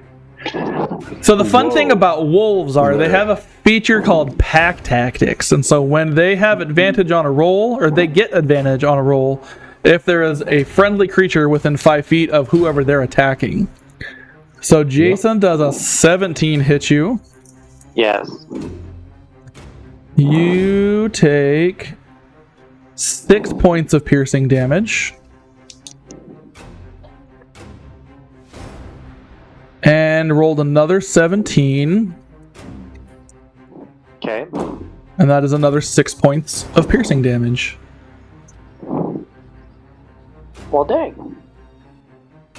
And now Wolf E is going to move on over here, and he's going to do the same thing to Mr. Smoke. So first attack is a 19.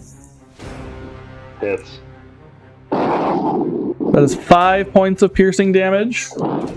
Yeah. And a 13. 13 misses. Okay. That is the end of the wolf's turn. It is now Mr. Tobias. Now, I believe, before we entered combat, that you were holding Miss Loramanda. Mm-hmm. And so you can set her down. It's not an He action. drops her in the stuff. He just drops her. We're She just going for falls to the thematic ground. here. What are you doing? She rolls into the... gently set her down, stand over her protectively, and take the full defense action. And I don't know why it deleted it, but I never took my 4th level feat, and I have interception, so any attacks that I can defend against her, that is. So he is fully defending. Okay, Loramanda. so that's not really a 5e action. That must be something in a different system. You can take the dodge as an action, but there's not like a defend action. Well, basically he's standing there and he's going to... So you could ready your action to hit anything that comes nearby. Is that what you're wanting to do? Okay.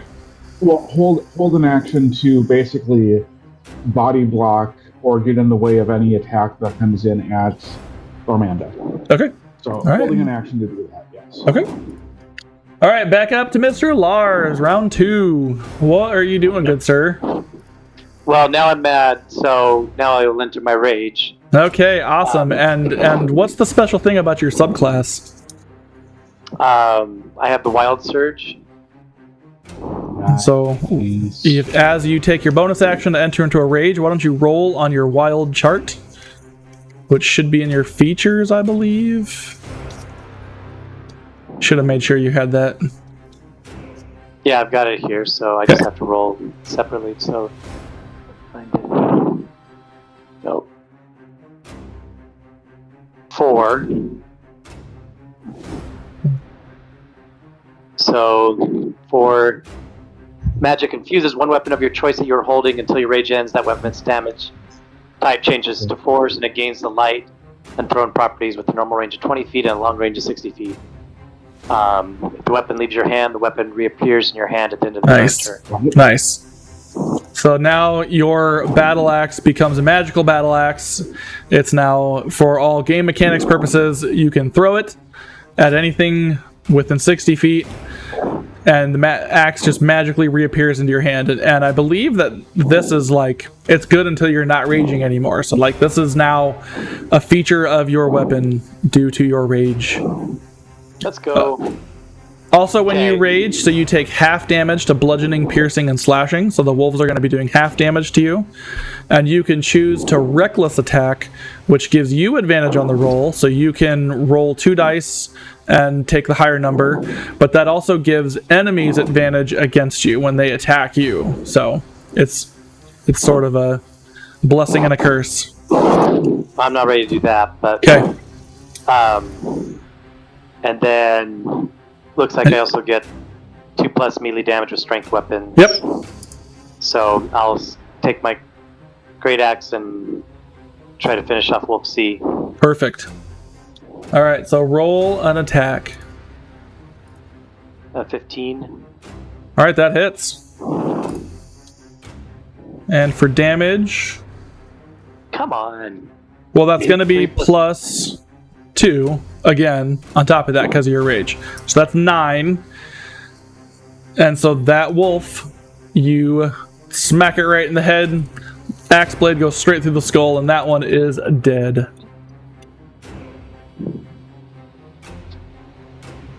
Finally, Ericus isn't killing everything off because I do all the work and then he does the little stabby at the end. Yeah. Kill stealer. All right, so that is your action and little help. that's your action and bonus action. So I think that's all you got.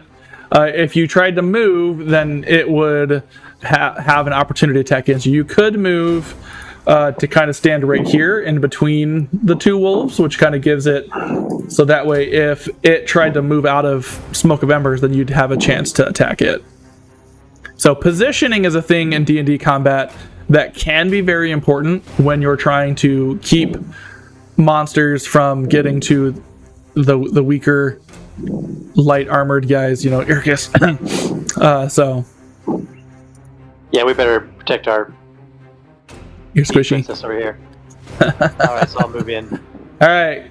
Cool. Alright, Irkus, it is your go. Okay, well, I have a bonus action of a steady aim Okay.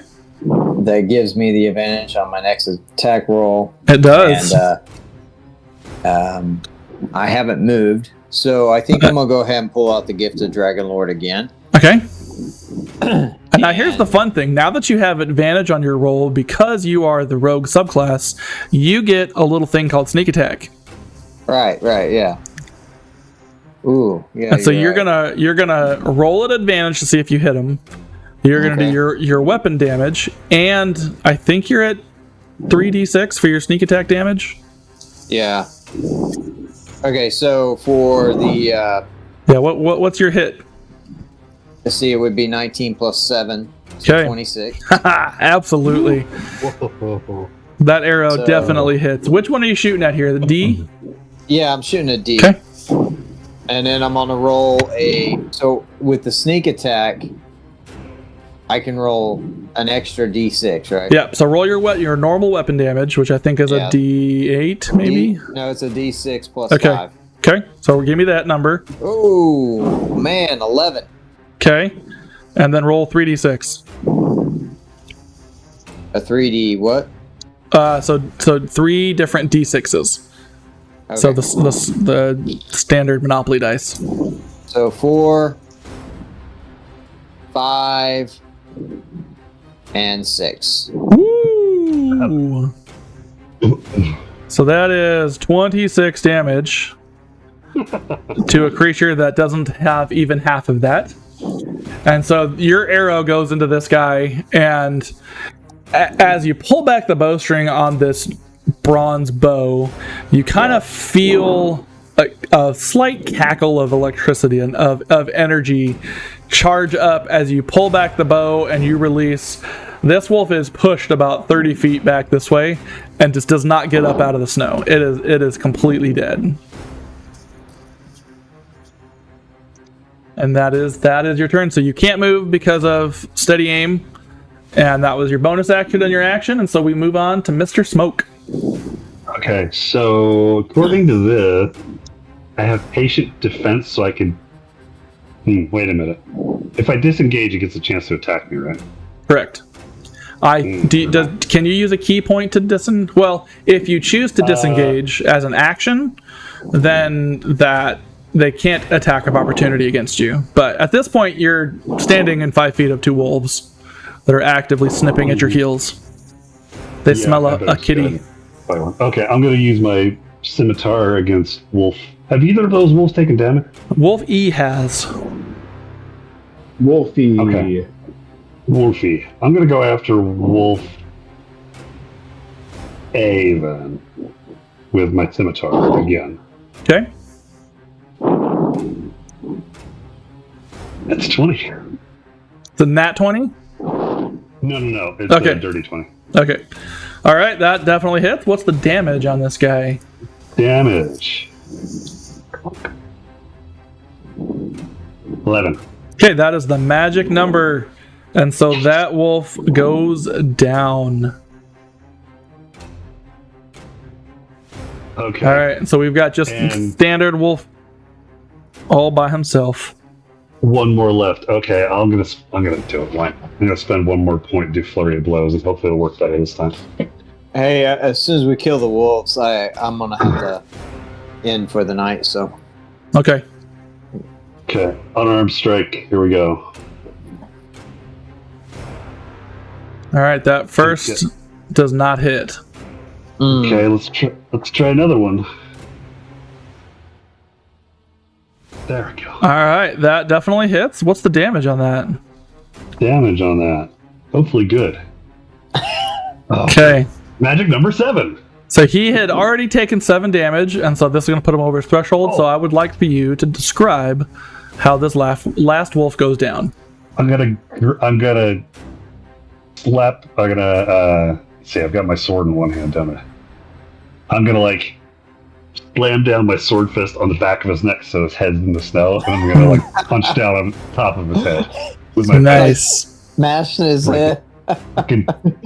There is a red spray across the snow as this last wolf goes down. That successfully ends combat, and you have defended Miss Loramanda. I keep thinking of Lordana. I know, the name was pretty close. Me too. The name generator, that's what it gave me. So, all right, so those wolves are down, and you guys are out of combat. What would you like to do now? JJ said he had to be done. I can go till 8:30. So Okay, well, let's push on. let's push on. All right. We'll wrap Can we it do a up. little healing action? Let's do some healing action on. Yeah, why don't you guys- Short rest? Would a short rest help? You could do a Let's short just do- rest. So on a short let's rest, just you Hold on. So, Tobias, and he slaps Smoke of Embers. Ow. And it's Lars. And let's see. Smoke, you get. Come on. Okay. Well, sorry, that was only supposed to be one die, but you get 6 points of healing back. Cool. Thank you. Lars, you get. Oh no. This is supposed to be 2. You get 8 points of healing back. Do you still look damaged? I'm not. I'm still down 4 points from my max. Alright. that's one not more. bad. What is your max? 45. Yeah. Wow. Yeah, what's yours, JJ? 31. Yeah, same. I'm at 30. I'm at 26 out of my 31. That's not too bad. Yeah, but he's a barbarian, so I mean he's True. probably a little tougher Somebody's than gotta- we are. Cover for some of you guys. I'm a rogue, half wood elf. So. You know what? Not a lot of HP. use- You guys have some Also potions and use- things like that too, Josh, if you guys don't want to use all your magic stuff. Yeah. Yeah, I can Yeah, use you know potion. what? We'll say that's that. How many Okay. points are you down, Steve? I'm down by 5. Yeah. from I mean, 26. it's not a lot. Like so healing potion is going to heal you 2d4 plus 4. Oh, that's kind of overkill. Yeah. Yeah. So just being down like 4 or 5 HP on something, you could take Yeah, a short not too rest, bad. which is about a 30-minute is what I play, a 30-minute rest, and you can use a hit die. So in D&D Beyond, when you click the little campfire icon, it'll pop up and give you the option to like roll a hit die, and then you would heal a little bit back from. okay. So that's a pretty good way. And if you've got abilities that reset on a short rest in between that would be encounters, nice. it's pretty good. Long Can we rests do are. a short? Yep, absolutely. So you can go ahead and click if everybody clicks on that.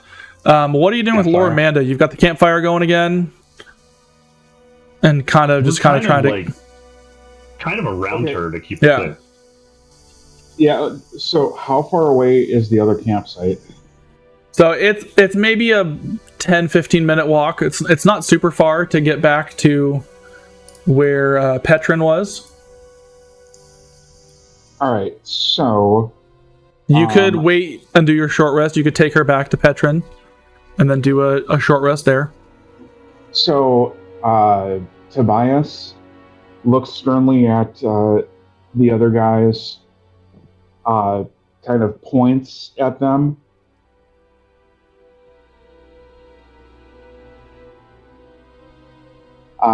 He points to himself, points down to Lormanda, and points to the other camp. Mm. Then he Mhm. picks her up. Good. And starts double timing it to the other camp. And then by the time he gets back, their short rest should be done. Yeah. Yeah, that's a good idea. All right, you guys all good with splitting the party? Yeah, we're good. Yeah, I'm okay with that. All right, one So we hit second. our Okay, campfire buttons. so while you guys are doing your short rest, Josh, let me kind of give you a bit of flair. So you firemen carry Laura Amanda, and you're just kind of hoofing it back over. It's a pretty cold night. You know, there's lots of stars out. You're definitely feeling some home vibes here. The people of your race growing up near these mountains, you've probably done very similar runs, either taking supplies between different camps or out hunting or with the healing profession that you have, you know, helping the wounded get to where they need to go. So you get your way back up to Petron, and he immediately hears you coming because you're huffing a little bit. I mean, yeah, you're a pretty rugged dude, but he's like, "Where was she? Is she okay?" Sets her down, points to the wound, and then scratches in the dirt and snow, infected. Okay. Mark. As he So he immediately jumps down and kind of like pulls the pant leg open a little bit and looks at the wound, and he's like, "Well, that's not a bear wound." And immediately he starts kind of rummaging in a bag and pulls out some different ointments and things, and you recognize what he's doing because you've got a little bit of a medical background, and he's got some disinfectants and some different things, some potions. Kind of dumps another health potion down her mouth, and her breathing regulates a little bit. She immediately kind of gets a little bit of color back to her skin. You know, she's still not lucid. She's still kind of not awake yet. But Petron looks at you and he's like, "Thank you." He says, maybe I was wrong about your kind. I mean, you stole my rabbit, but you brought me back my friend. I know I said we're rivals, and that is part of it, but you know, where I hunt, she hunts. Where she hunts, I hunt. You know, we kind of help take care of each other out here in the wilds when there's nothing else here. He reaches up around his neck and pulls a necklace up that drops out, and it's a thick piece of bone. You recognize it's probably some type of deer antler or something, and it's etched with a symbol, and he says, "This is the symbol of our Hunters Guild, of our group," and he unties it and he hands it to you, and he says, "I want you to have this for saving her and protecting her. I want you to have this talisman." Okay. And obviously you can't ask, or you can ask, but are you going to ask him what it does, if it's special, or if it's, or are you just going to kind of accept it and move on? Going to two things. He's just going to accept it, and he'll look at it later. But he does say, again, scratches in the dirt for her healing, and he'll drop 3 more gold pieces down. Nice. Cool. So again, you guys have just paid him like 2 years of his wages in gold, just so you know. So he thanks you again, and he says, "Listen, I know I said earlier that something might have pushed this bear down from the mountain, but these aren't bear wounds on her legs. This is something much, much larger. And so I think that there is something up in the Western Peak. If you're here looking for some magical object, my hunter instincts and my gut tells me that's where you're going to find it." And he again points up to the Western Peak, and he says, "That's where you're going to find what you're looking for."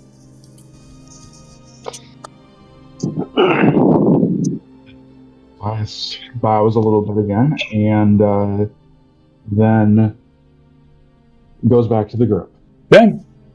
Hey, Josh, Yeah. question real quick. On the screen that shows up after you do take short rest, Yep. it shows automatically apply healing with dice result, and it gives me 4 boxes to check Yeah, off. so if you check 1 or 2 of those boxes, it'll spend your hit die, which you get 4 at your level, and it'll roll. I think your hit die is probably a D6.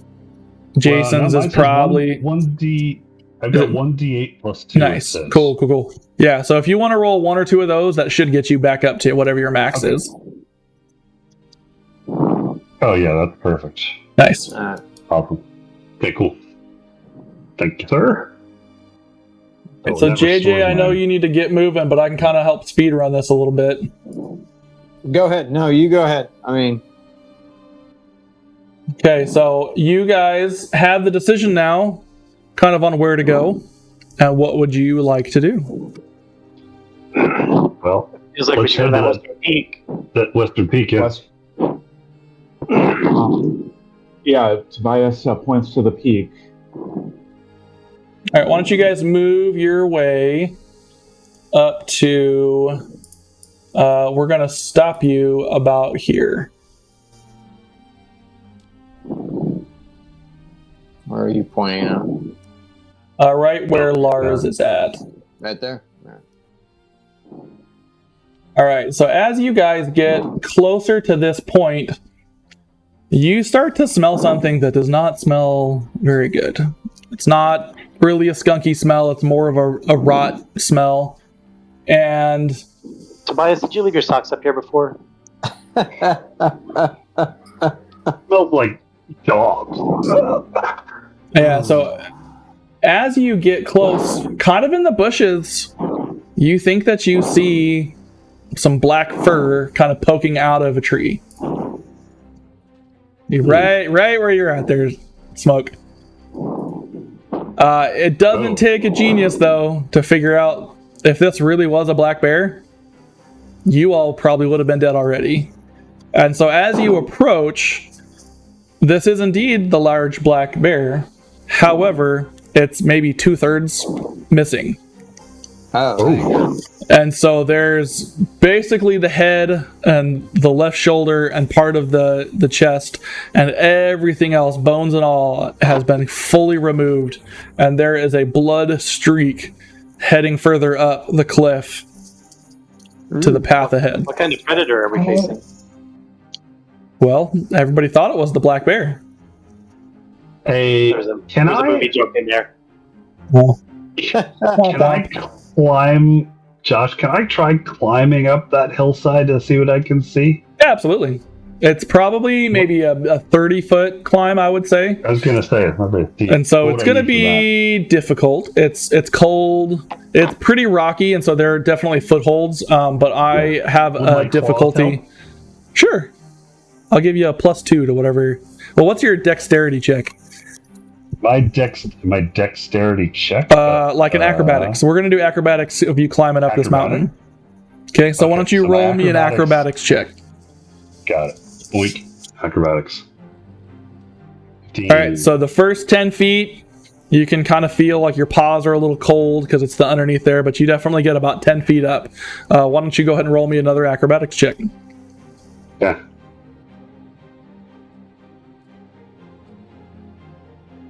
So 16 total.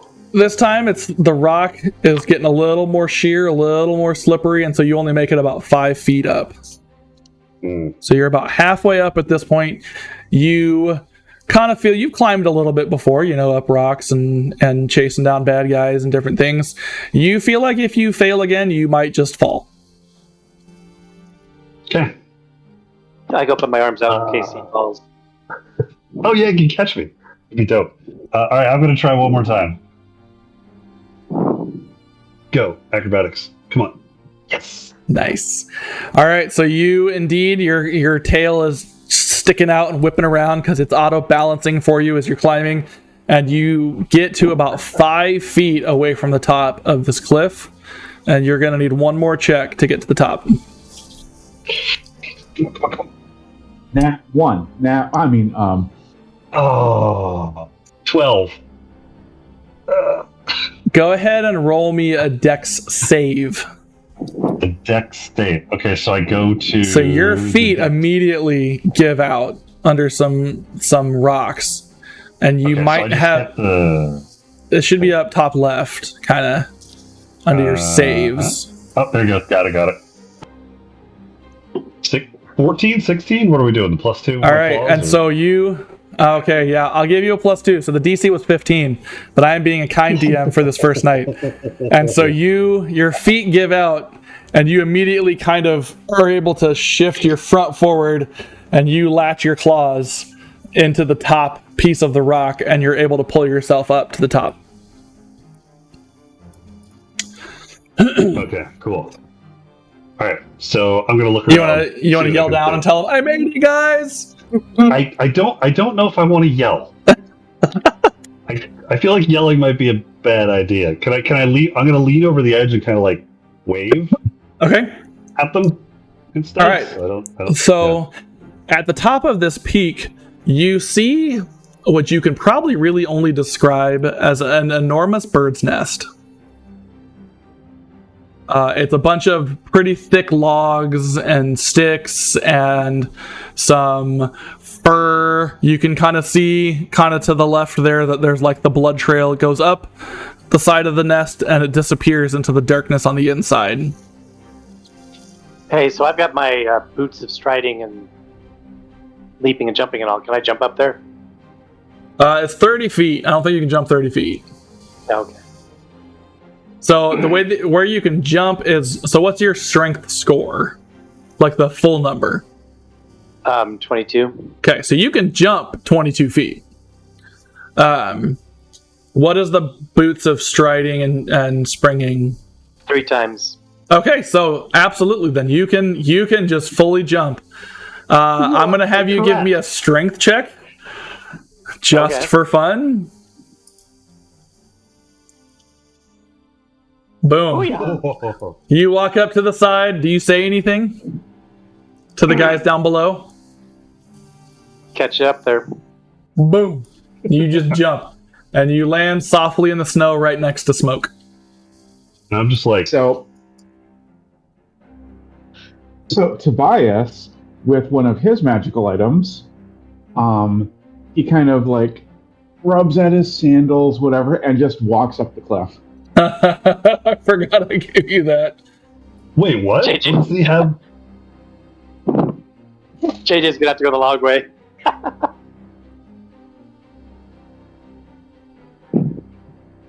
Wait, he has like cliff walking boots. He might have the slippers of spider climbing. Oh. All right, JJ, you've got some pretty high decks. So you going to follow up, or are you just going to sneak around the side of the cliff? I mean, I got 18 plus 4, so I think I am just standing here shaking my head and decide I'm just going to come up around the side here. Nice. All right. So I'm going to go ahead and move you to about right here. So I'm going to give you guys about like 2 or 3 minutes before Ericus gets to that point. So what are the 3 of you doing while he is walking up the side of the cliff? So I'm going to lurk, try to move as stealthily as I can over this way about halfway. And so there's not a fire. It is dark. Go ahead and roll me a stealth check at advantage because it is dark. Stealth at advantage, so roll twice. Yep. And take the higher number.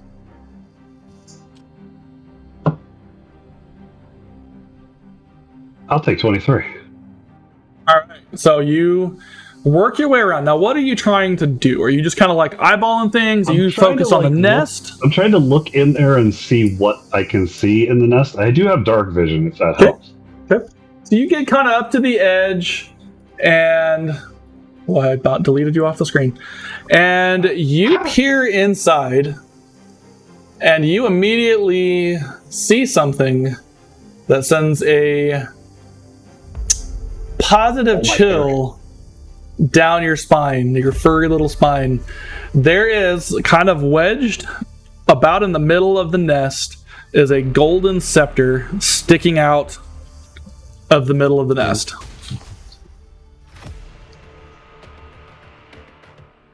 And it's shiny. I mean, the moonlight is glinting off of it.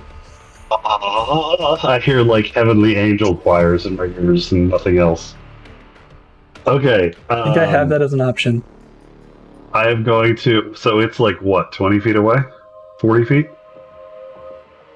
Yeah, sorry, you can't hear what I hear. I got to figure that out next time. Yeah, about 20 feet. So this nest is about 30 feet around. And so right in the center, so it's about 15 feet away, is this golden shiny thing. Against my better judgment, because I'm a cat and it's shiny, I'm going to run at it and grab it. So as soon as Irkus crests the side of this peak, all he sees is your back end disappear into this nest. And I'm yelling at the dumb cat to... Are you yelling? Yeah, I am. Okay. I'm a barbarian. That's absolutely true. So what do you say? Give me that.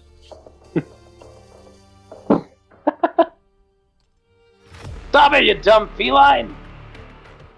Iricus, where you're standing, you immediately hear a loud crack, like a tree branch has just broken in half. Tobias, what are you doing?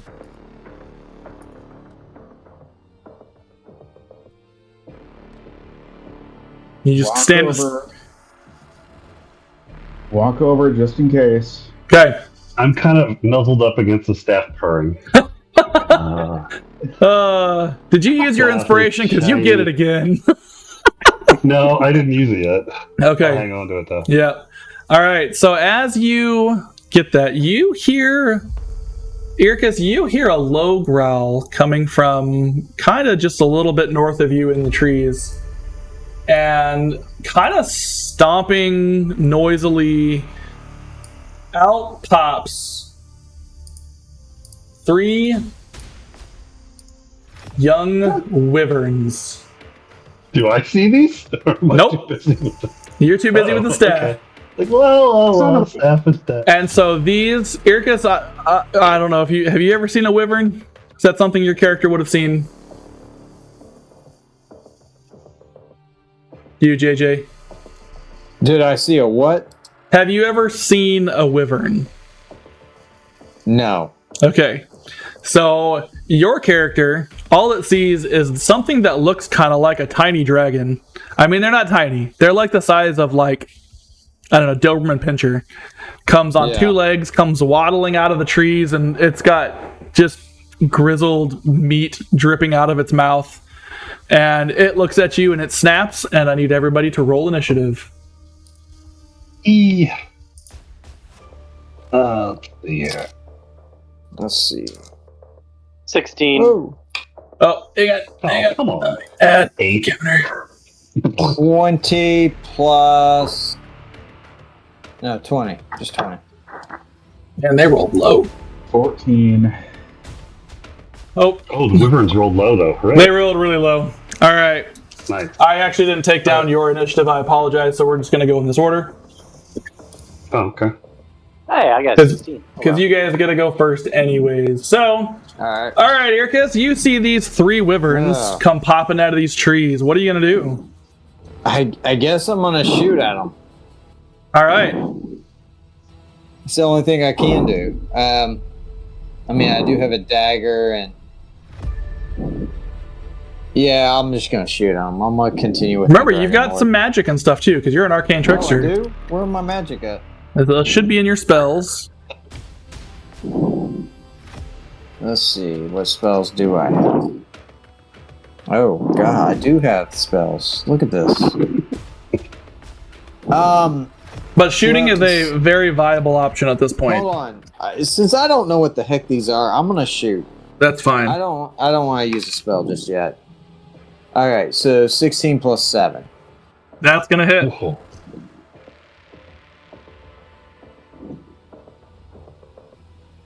Okay. And then my damage that I deal is, well, 4 plus 5, so 9. Okay. Which one were you shooting at? The first one? Oh, yeah, C. That's the one. That's 9 damage. Awesome. So that arrow hits. The wyverns have scales and they have pretty thick hide armor. And you all know that if you were to fight an adult wyvern, the 4 of you would have been dead already. And so these 3 little babies are dangerous in their right own mind, but it's not. You might want to get this fight done before Mom shows up. All right, Smoke of Embers. What are we doing? You've got a magical. Roll me a perception check. That's not reassuring. Okay, let's take a look here. Perception. Oink. Oh, 24. Okay, so you hear some stomping going on outside the nest. You kind of like, I imagine that you kind of like poke your head up a little bit. Like you don't move towards the edge, but you're still right there next to the staff. You kind of poke your head, and you see the 3 wyverns popping up out of the trees, and you see Iricus shoot at one of them, and you're like, okay. Fun. I missed that apparently. Okay. If I grab the staff, and is the staff like embedded in the ground? You kind of give it a little tug just to see if you could just like whisk it into your bag, and it feels pretty wedged in there. Mama Wyvern definitely knows what she's doing when she's building a nest. You feel like it could go. Hint, hint. Yeah. But I'm gonna have to I'm assuming with my actions I can't hack and try to pull a thing out. I'm gonna have to pick one or the other, right? Potentially. Yeah. I mean, you've got bonus actions that you can do, like unarmed strikes and try to break some of the nest, maybe. That's and fair. then I'm gonna have that your main action. It's gonna cost you a full action to like give it a good heave. To give it a good shake. Okay. Yep. Okay. I'm gonna go ahead and. What was your passive perception? It was like 15, wasn't it? Passive perception was 15. Yeah. Okay. So you notice that not only is there a golden staff in the middle of this nest, but there's a couple of other shiny objects that the moon is glinting off of in some different spots around the nest. Boy, it's gonna be a miracle if I could hit anything. Concentrating on this, all the shiny stuff. Okay. I'm gonna go ahead and I'm gonna back myself up from the nest here. Is that a tree over there? Can I like duck? Yeah, it's kind of like a broken down tree part of the nest. Okay. I'm gonna move up here by this broken down part of the tree part of the nest. I'm gonna use my short bow, take a shot at this. Oops, sorry, I accidentally rolled something. Forget that. I tried to. Did you like cartwheel on your way over there? I tried to do a rhymes and it failed, so no rhymes. Yeah, you couldn't think of what rhymes with Wyvern. I'm gonna do my short bow against the Wyvern's Sea. Okay. That JJ's already hit since I saw him shoot it. So short bow. 13. All right, that just hits. Whew. Okay, cool. And then I'm gonna do.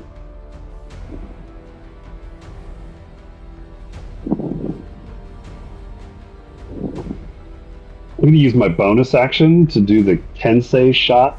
Okay.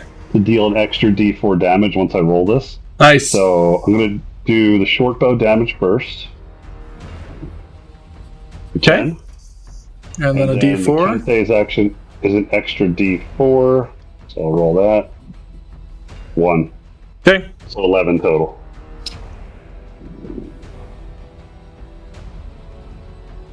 All right.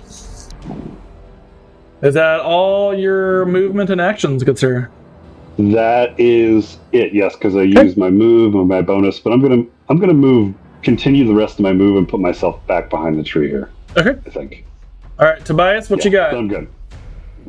Hold up, let's measure some movement here. What's your movement speed? 40. Okay, you can get there. All right, what are you doing? I'm gonna. I cast Punch. I may be out of spells, but I'm not out of shells. All right, 13 hits. Yep. And so you punch him with 4 damage. Still up? Yep. All right, we will spend the key point to do key fueled attack to do another strike. Okay. I'm betting a natural 20 hits. That does. And the way that I like to play natural 20s is you will max the damage 1, and then you'll roll the damage for a second. So I don't just double it. We do, so you roll, and whatever that damage is. And then add the max damage. And yes, correct. All right. So that would be 11 more damage. 11. All right, this wyvern, juvenile wyvern, just gets shot, and then this 7-foot-tall Goliath just charges at him and just punches the heck out of him a couple times, and it looks like you could probably blow on it and it would keel over. Its face is pretty bloody at this point. And to flavor this, it was a punch and then a kick. But anyway. Sure. All right, Lars. Come on, Lars. Do I still have that thing where I can throw my axe? You're not rage, so you're not raging now. So your rage ended, so that went away. So you can rage again and potentially get that, but that's the joy of the wild magic. So you're about 55 feet away. You're about 50 feet away from any of them. So can I run towards them and then activate my rage? Yeah. Okay, so I get 30 feet speed, is that? Yep. So that's going to get you to... Well, you can't run through the 2, things. 3, Yep. 4. Yep. You can kind of go through that. Yep. 5, 6. Sure. Okay.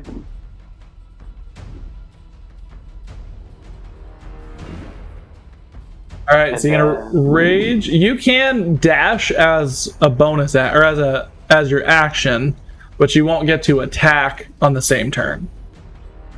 So you can move your movement speed again and end up like kind of here, essentially.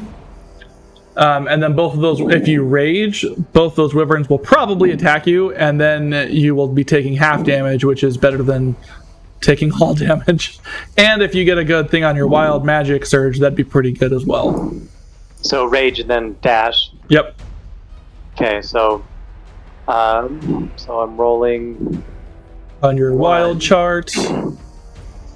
And shadowy tendrils lash around you. Each creature of your choice that you can see within 30 feet of you must succeed on a Constitution saving throw or take 1d necrotic damage. You also gain 1d12 temporary hit points. Oh, nice. Okay, so roll a d12 for your temporary hit points. And I have to do a dex save on these guys. And 2 of them are going to be at that range.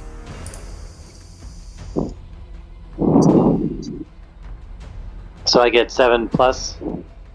So all 3 of these enemies are at 30 feet. Nice. What did it say was they have to roll a dexterity save? Sorry, I'm giving myself my extra hit points for the time. Okay, no worries. Each creature of your choice that you can see within 30 feet of you must succeed on a Constitution saving throw or take Constitution. 1d12 necrotic damage. Okay. All right, so we're going to start with A. Does it give you a DC? No. Okay, I wonder... It just says they have to make a Constitution saving throw. Okay, I'm wondering what the number is against that. It's probably... Why don't you roll me a Constitution check, and I'll just flub the numbers until we can look at that.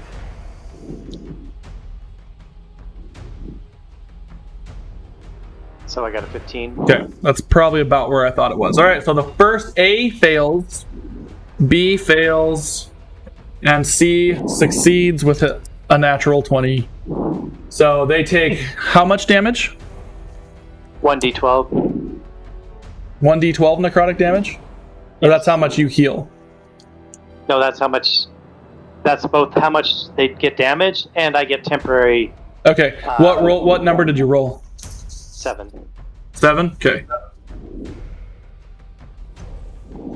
C is the one that really could have used that extra damage, and he's the one that passed, unfortunately. So he saw the shadowy tendrils. All right, so these top 2 have both taken damage. Do you want to use your action to move, or what are we going to do? Yeah, let's get up into the action. Let's mix it up. Mix it up. I think puts you about right there. So you're pretty much in the squares, right in with these fellas. All right, Wyvern A is going to go first. This hairy human just charged right into him, and honestly, you look pretty delicious. So he is going to try to claw at you. Does a 23 hit? Well, barely. You take 5 slashing damage, but because you're raging, you take half, which is 3. Okay.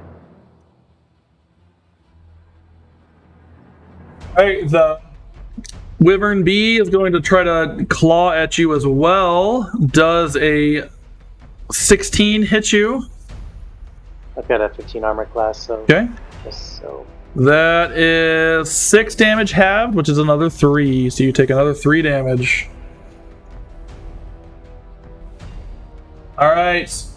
This guy is not looking great. He's pretty wounded. He's going to kind of crouch down a little bit. And Tobias, you see his tail kind of flip up and flip around. Does a 12 hit you? No. Okay. His stinger comes flipping through to try to get you, and it just kind of sticks into the snow right next to you. Back at the top of the round with Irkus. So the one by Tobias is not looking good, and the other 2 by Jason have taken a little bit of damage, but not much. All right, so I think I'm gonna pull out my rapier and whatever you call it, and I'm gonna charge him. Okay. He's only, I got 30 feet. So Yeah, he's only about 15 feet away. He's 18, so. Yep. Let me roll my d20, so that'd be +6.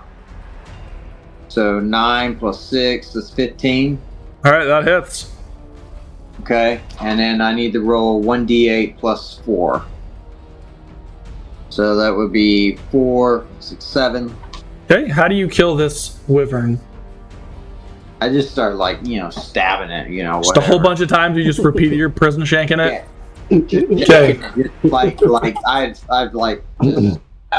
I'm going Okay. all crazy on it. Alright, that wyvern is down. Nice. Alright, you got any bonus actions you want to do or anything?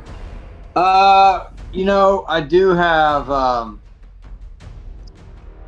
So the cool thing about the rogue, they can dash, hide, or disengage as a bonus action. So you can kind of step into this tree here and take the hide action. I'm going to disengage. Well, actually, I'm going to hide. I'm going to hide so I don't take any damage.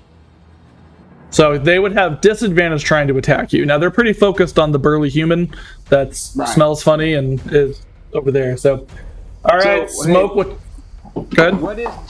What is the damage of the of those two right there?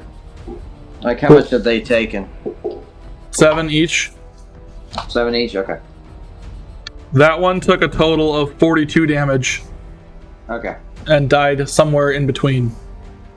Cool. All right, smoke. What you got? All right, I'm going to move 20 feet over here, back to that scepter. Okay. Since Too all shiny. these wyverns are preoccupied. Too shiny, can't resist. And I'm going to use... I'm going to use Flurry of Blows to hit it. Like the area around it. Okay. Yeah, the area around it, to try to loosen it from the ground, So do I need to roll for the attack for the success against You do, and I just rolled for the AC of the nest, and it was low, just so you know. Oh, cool. Fun fact. Okay, let's do the unarmed strikes then. So first one, well, that's a natural 1. It still wait, hits. No, it's not. It's a 13 because you were going to roll Oh, on top right. of that. There are scenarios where I think a natural 1 should be a critical failure, but yeah. you're punching a stick. So, Okay, so damage on top of that? yep. You mean the stick doesn't Damage. kill his eye? No. No. Okay. 5 for the damage. And then do it again. To 22. Hits. And unarmed strike. Damage And for five. 5. So 10 total damage. All right. On your next turn, you can try to maybe give it a little wiggle and see if you can pull it out, but you just use your action and bonus action. So you have... Because I moved and then... Well, okay, so Flurry of Blows is a bonus action. Okay. Do you have to use that after a normal strike? It says Flurry of Blows, you can expend 1 focus point to make 2 unarmed strikes as a bonus action. Okay. So you have your action still. So you can try to give it a little go here. Yeah, I'm going to try to take the staff itself and try to... Okay. All right, give me a strength check. So this would be athletics. Okay. Strength check. Athletics. Okay. Athletics. There's athletics, and I'm going to use my inspiration. Nice. So how do I use it? So you could roll twice. So just click the strength thing twice and take the highest number. That'll work for that. The athletic check. Okay. I think there's a way where you can click and like modify and tell it you're doing it at advantage, but that's pretty low. Well, that's terrible. Okay. Let's try it again. That's much better. All right. And so because you've already punched at the nest a little bit, I lowered the DC that it was going to be for you to pull this out straight, and you have matched the DC. And so as you go to pull, you kind of wiggle it a little bit, and plop, it with a flurry of splinters and sticks, you have pulled this magical scepter out of the nest. Cool. Now watch him launch a fireball at us. You have to attune to scepters before you can know what they do. So, all right. Okay. Is that So everything you've I got? just have this staff, and I don't know what it does. No, Just absolutely not. Hey guys, check it out. You're like waving it in the air, this golden scepter. Oh, it's so cool. It's so shiny. Hey, who has the grenade? Me. Hey, I'm getting a holy hand grenade. who has the scroll to portal home? I think JJ has it now because he passed it around. I have the ring. I think JJ. Yeah, it I might think be you have the Tobias. scroll. Well, does Tobias have the scroll? I thought he. The scroll went to J. Okay, JJ, you have the scroll to teleport everybody home. And remember, it takes 18 seconds, which magically happens to be 3 full rounds of combat, for it to actually poof into existence. And it is Tobias's turn. All right, move in behind this wyvern, which means advantage on my attack. That's correct. All right. Action.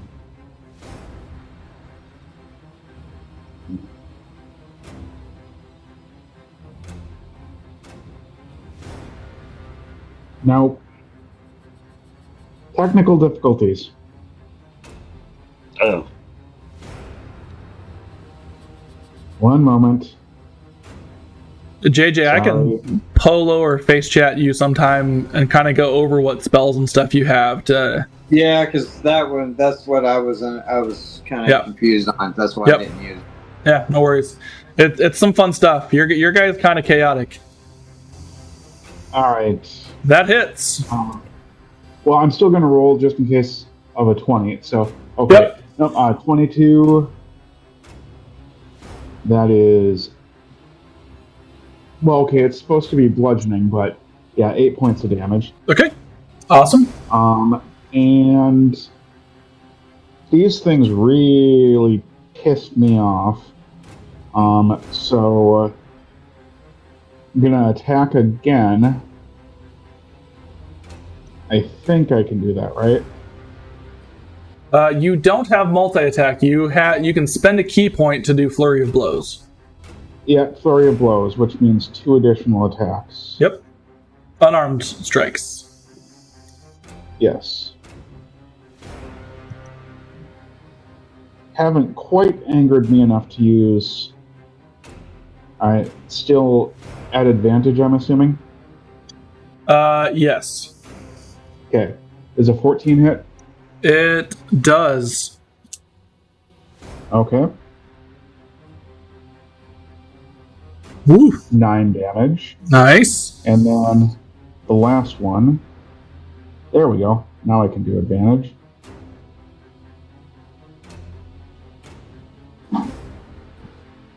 Nice. Is it a natural 20 or just a nut 20-20? No, but that's a natural 20. There you go. Nice. Yes. So you're gonna max or roll the damage and then max the damage. 14 more. Total.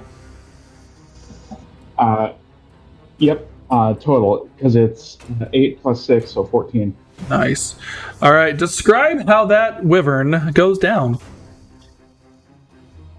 So it's going to be punch, kick, and then Headbutt it. Tobias. Headbutt it straight in the face. I'm making him a kickboxer. Nice. So, his leg snaps up and kicks the wyvern's head so hard that its neck breaks. Nice. Oh. All right, that wyvern is down.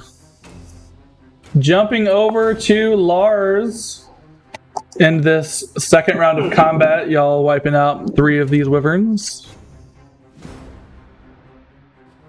Well, You're raging. I'm raging, so I'm going to swing and I'm going to use inspiration Okay. since I've got it, Yep. which is good because my first roll was a 10 overall. So I'll roll again, Yep. and that would be a 20. Nice. That's gonna hit. Okay. And remember, because you're raging, you're gonna add 2 to whatever your damage roll is. So 11 plus 2 more is 13. Okay. Awesome. Your axe bites down, and this guy's still kicking. Does yours say that you can do like your tendril attack again on the each round of combat? It doesn't say each round. Okay. All right. So the wyvern does not like you all of a sudden, and it's gonna whip its stinger around and try to get you. Does a 14 hit you, Jason? No. Okay, then it misses. It is cowering a little bit down. You know, it's pretty new to this world, and it does not like what is happening. Irkus, it is your go. We should probably get that portal started soon, right? Can I just portal us out of here? Or So do I you have can to start the portal, and it's going to take 18 seconds for the portal to go, which is 3 rounds of combat. But if you kill the wyvern before, then the portal is just going to pop into it. You are also 35 feet away. You are hiding, so you're going to have advantage on an attack if you try to attack with your bronze bow. I'm going to use my Gifted Dragon Lord, my bow. And I'm going to get the portal started.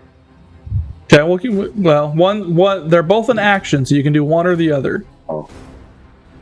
Well, if we kill this thing, then the portal... Then you can just start the portal up. Alright. And then I don't have to wait. So let me just... This thing's pretty much dead anyway, right? It's hurting. It's not looking great. Alright, so 16 plus 5... And so you have 16, advantage, so... Hold on. 16 plus 7. Okay, so go ahead and roll another d20 because you have advantage on the roll. Because if you roll that nat 20... I have 13. So 16 plus 7, that's going to hit. So go ahead and roll your damage against the wyvern. That'd be my d6 plus 5, so 5 plus 4, so that's 9. Okay. All right, it is looking really, really rough. But it is still up.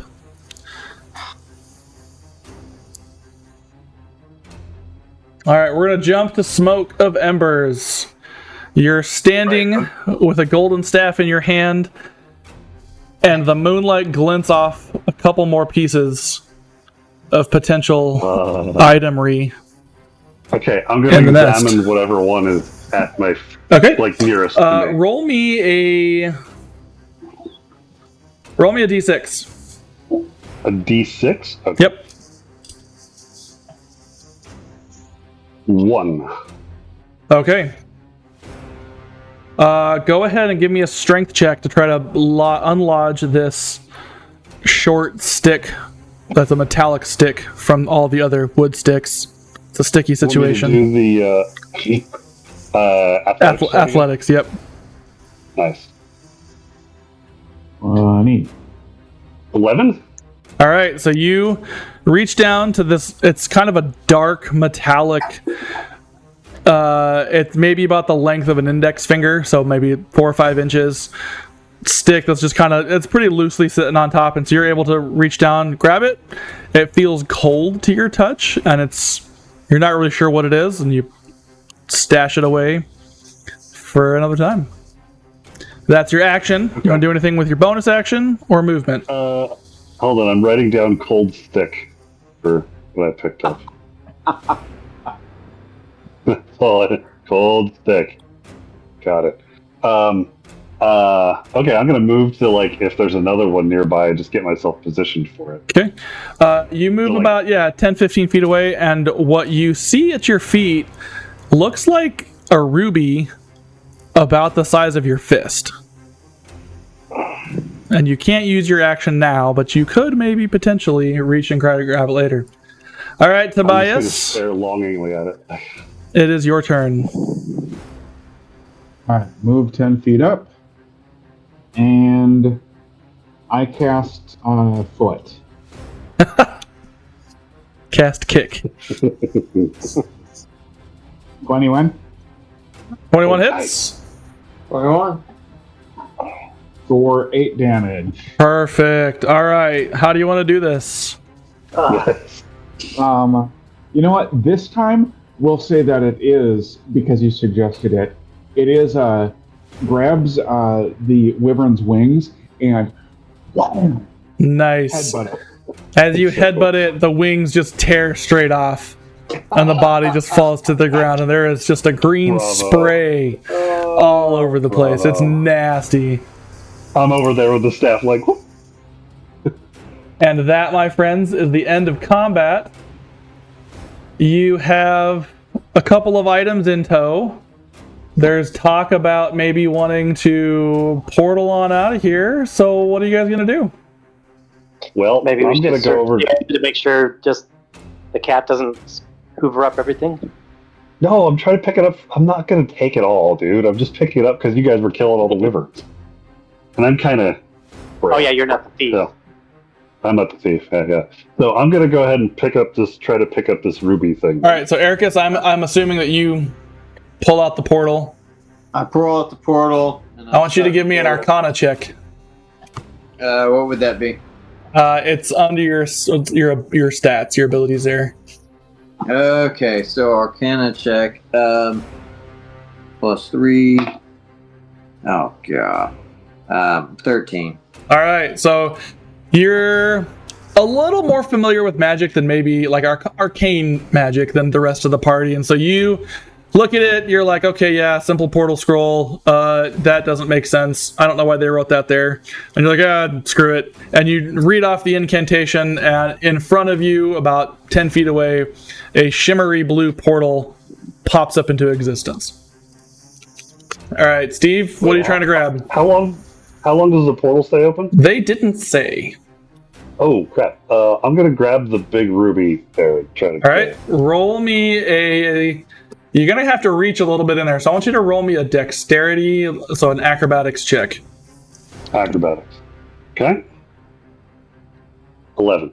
Okay, so you reach down and you smoothly palm this large ruby into your pocket, and there's 2 other items that are nearby that maybe if you call for help, Lars or Ericus might be able to also snag. I will give you each 1 attempt because you are close enough to potentially snag an item. Give me a little hand here to yank these things out. My hands are getting kind of full. Okay. Got all this stuff All right, Ericus, why don't you roll me a d6? D6. 5. All right, so you walk up on a little tiny piece of jewelry, another shimmery looking ring that's kind of has a stick going through it, and you when you try to grab it, it feels like that's still a pretty lively branch, so you're not going to be able to just snap it, so you're going to have to give me an athletics check to see if you can break this branch. That'd be okay. -1. 16. Okay, so you reach over and you bend, snap, and that twig breaks right in half, and you pocket a shiny silvery ring. Nice. That's 3 rings I have now. I see that. You're just going to have rings in your ears, your nostril. I'm gonna have them everywhere. All Should we right. call them Thanos?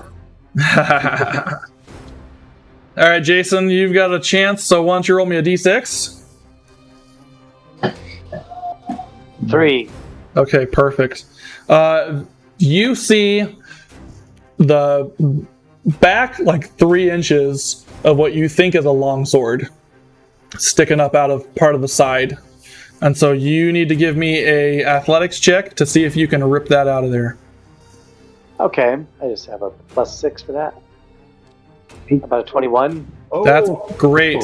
You kind of you put your hand down to grip the sword, and it's like those twigs aren't even there.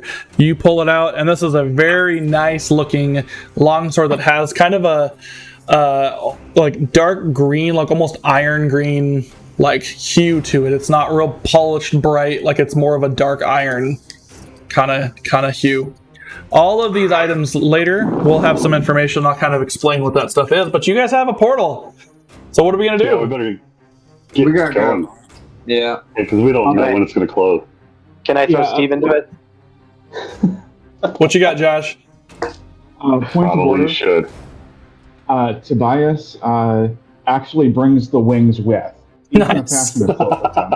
You can put that in your inventory, my sir.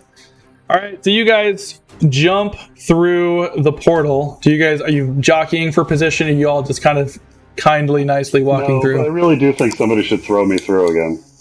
Like when I'm not paying attention. Well, okay, so here's some flavor. As everybody's walking to it, you see one last piece of item. Ooh, yeah, I reached Sticking for it at- 'cause it's shiny. Okay. Lars grabs him. All right. So Lars, roll me a neck. athletics check, and Steve, roll me an acrobatics check. Oh, Okay. oh, that's a 7. Oh, dang. Whoop. Dang it. So you definitely you feel, Steve, you feel him trying to force you. You have a choice. You realize I can let him drag me away, or I can potentially miss this portal back home. I'll just let him. Okay, so you get him pulled through the door, and in sets the nausea again of portal travel, and you all pop right back at the doorway of Oakwell Castle. And I throw up my rapid on Steve. I mean on JJ. Oh, hang on. Huzzah. He's not there. He's dead. Yeah, Jorgen's dead. All right, standing at the Poor door is the security guard, Dempen, the orc youngling who is kind of permanently only ever on inside the castle door patrol. And he is extremely surprised to see the 4 of you walking up to him. And he's like, "Oh my goodness, it's so good to see you guys. Alwyn said that the portal collapsed as soon as Jorgen stepped through it. What happened?" You can ask Wait, Jorgen when he comes through. he counts 1, 2, 3. Where is Jorgen? Is he coming through? Jorgen's dead. I don't think he ever made it through to begin with. He's what? He's dead. So did he make it through the portal though? Yeah, he in a made way. it. In a way. He did, yeah, sort of. Kind of. Man, it must have been crazy. Gerald is just inside. If you guys need to go check in, you guys have been gone for 6 days. Oh, wait, 6 days. Yeah, 6 days. Man, I'm hungry. I'm starving. I need a nap. So you guys walk in, and standing again near the founder statues with his cup of steamy hot liquid is Gerald. He goes, "Oh, you guys returned. We were to the point where we were just going to strike your names off the registry." Thanks. Well, I mean, Dude, a little more faith. you guys are. Right. I mean, the ringworm incident. I mean, it's a whole thing. But what'd you guys find? What happened out there? We found a whole bunch of really cool stuff. Nice, that's awesome. As you guys know how this works, you can turn in the items. Are there things that you're wanting to donate or things that you're wanting to keep? Well, we kind of want to find out about some of them. Like, for example, I pull this out. I'm like, I've got this little cold stick. As soon as you start talking, I need to look up their name real quick. Apologies. Chairperson Zadoth comes like running down the hallway. Her skirts kind of up by her knees, and she is sprinting towards you guys. And she looks at what's in your hand, and she looks at you all, and she says, "What did you bring into my castle?" A cold stick? She puts her hand out for you to give it to her. What is it? What is it? I need to see it. I don't. We need a little more information first. I don't think it's safe. Roll. So this is the person who owns the company that you work for. Are you going to? Yeah, I know, but it's so shiny. Listen. Legendary artifacts must be turned in. You will be risen in number accordingly. As per the bylaws of which you have agreed to. Well, here's the staff. Well, that gets turned into Gerald. Why do you get this one? Because that is something more. She reaches into her robe, and she pulls out a matching one. And she says, that is one of the pieces of the Rod of Seven. And we're collecting those, apparently. Well, our High Command will take legendary artifacts of that nature, and you will be greatly rewarded for turning in and locating an item such as that. As you know, the only other person to have found something like that has already reached a rank of 4.7. This item alone will increase your number by 1 full point. Well, I'm kind of inclined to hand it over, guys. What do you think? This is ignoring you guys. He's like starting to figure out how to cure the wyvern wings. You know. Let's turn it over, and then I'm gonna go take a nap. I'm just wondering where the food is. I just shrugged. Alrighty then. Here you go, boss. So you hand it to her. She takes both of them. She holds them like this, and they just magically go like magnet together. And she holds it up in her hand and places it inside her robe. And she says, you will be greatly rewarded for that. Find any more of those, and you will climb the ranks of this company faster than anyone has ever done before. And she immediately turns around and walks the other direction. You're welcome. Gerald looks at you guys and says, what happened? We're not the long version. You can tell us. So you found artifacts like that are not supposed to go through the temporal logistics division. That is likely what caused the portal to collapse in the first place. I'm surprised that you all even made it out of there alive. An artifact of that nature tends to draw other magical beings and creatures to it. How did you get it? We killed some wyverns. Adult wyverns? No, babies. They were babies. Oh, okay. Babies. Well, you should count yourselves lucky that the mom wasn't there then. We're just that good. Yeah, we are. Or incredibly lucky. I'm a bit of a folk hero back home, so I think we got this. The man, that's the nice. Man they call Lars. That's for Chairperson Zadok to come down directly. I mean, I've heard that she has wards in the place to like go off when certain items enter the castle, but I mean, you guys have been here for what, like 15 seconds, and she was already over here? I find that's very fishy. It is very fishy. Yeah. But I mean, she just gave verbal approval that I can raise you a full point for that artifact. But what other items did you find? Did you find the staff that was on the scroll? We do, and I hold out the staff. Okay. Here's the So staff.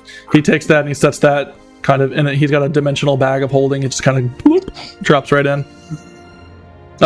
Other items so that I can further increase. So that'll increase your rating by... He starts thumbing through his notes because he's about as prepared as me.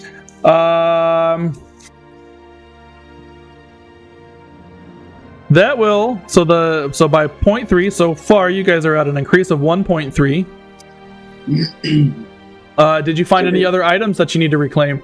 The way that it works, as you well know, is you can either turn in the ring or the items that you find and get 50% of their gold value returned to you, or you can put the ring in for identification and for classification, and it goes on to our magical artifact registry, and then we can return the items to you on loan until your tenure with ARC is up, or we can take it out of your payroll for the month. I kind of want to turn it in because I kind of want to get us to the diamond level, so we figure out. Okay. Excellent. So you have one ring. Any other items? Was there any accidental death or dismemberment along the path? Nope. Not on our part. Not on our part. Okay. Excellent. Were there other items? So, There's another ring. well, and I've got this sword, but I'm not. I don't know. I kind of want to turn it in to see for identification. Okay. So yeah, we'll do that. Excellent. As it works as the other times that you guys, well, actually you've never successfully turned in items before, but the way this works is you can turn in the item, we'll run it through the identification, and we'll return it to your quarters within the next 2 to 3 business days. You spoke of another ring. Was there a second that was discovered? You know what? I was mistaken about that. Okay. I just got confused because Ericus has so many rings, Mm. and I'm kind of thinking to Ericus, it's like, we don't really want to let on about poor what's his face, so we'll just keep that other ring quiet. Yeah. Oh yeah, Jorgen. I think that was it. Yeah. Mm-hmm. There was the large ruby. I kind of hold out the large ruby. Okay, Yeah. Is this just like a plain old ruby? Yeah, that's just worth money. He takes it out of your hand and he says, he kind of weighs it a little bit, shakes it a little bit, and he says, "Yeah, I can get you the gold value that would be fitting to reclaim something like this." Cool. Okay. That one he places inside his robe, and he says, "Okay, so that is a total increase of 1.4, taking you all to a total of 2.2. You guys have broke the silver level. Congratulations." He reaches into his pockets, and he's got that dimensional bag. He reaches into his dimensional bag, and he pulls out 5 more bronze tokens, one for each of... Where's Jorgen? Hang on. yeah. Hold on, wait. Point of clarification. Did you say that our level was 1.8 when we started the mission? Yeah, and you went up 1.4? Oh, excuse me. 3.2, pardon my math. That's why I have to have my spreadsheets. We're gold level. That's excellent. Pardon me. He puts the bronze tokens back in, kind of fishes around a little bit, and pulls out 5 silver tokens. Kind of narrows his eyes again, puts one of them back, and hands them to Ericus.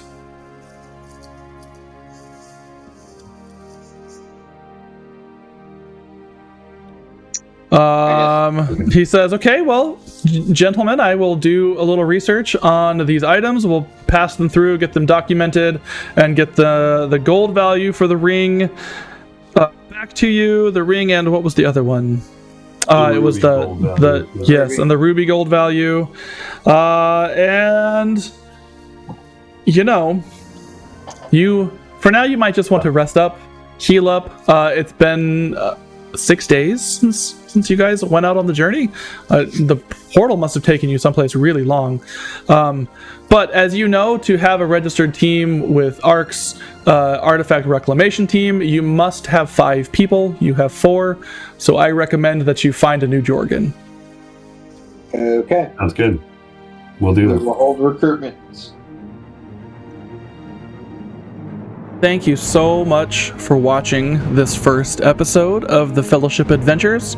If you liked what you saw and heard and enjoyed the chaos, please like and subscribe. Drop a comment of your favorite part of the episode, and tune in for future episodes to see what trouble the chaps get into. But for now, happy adventuring.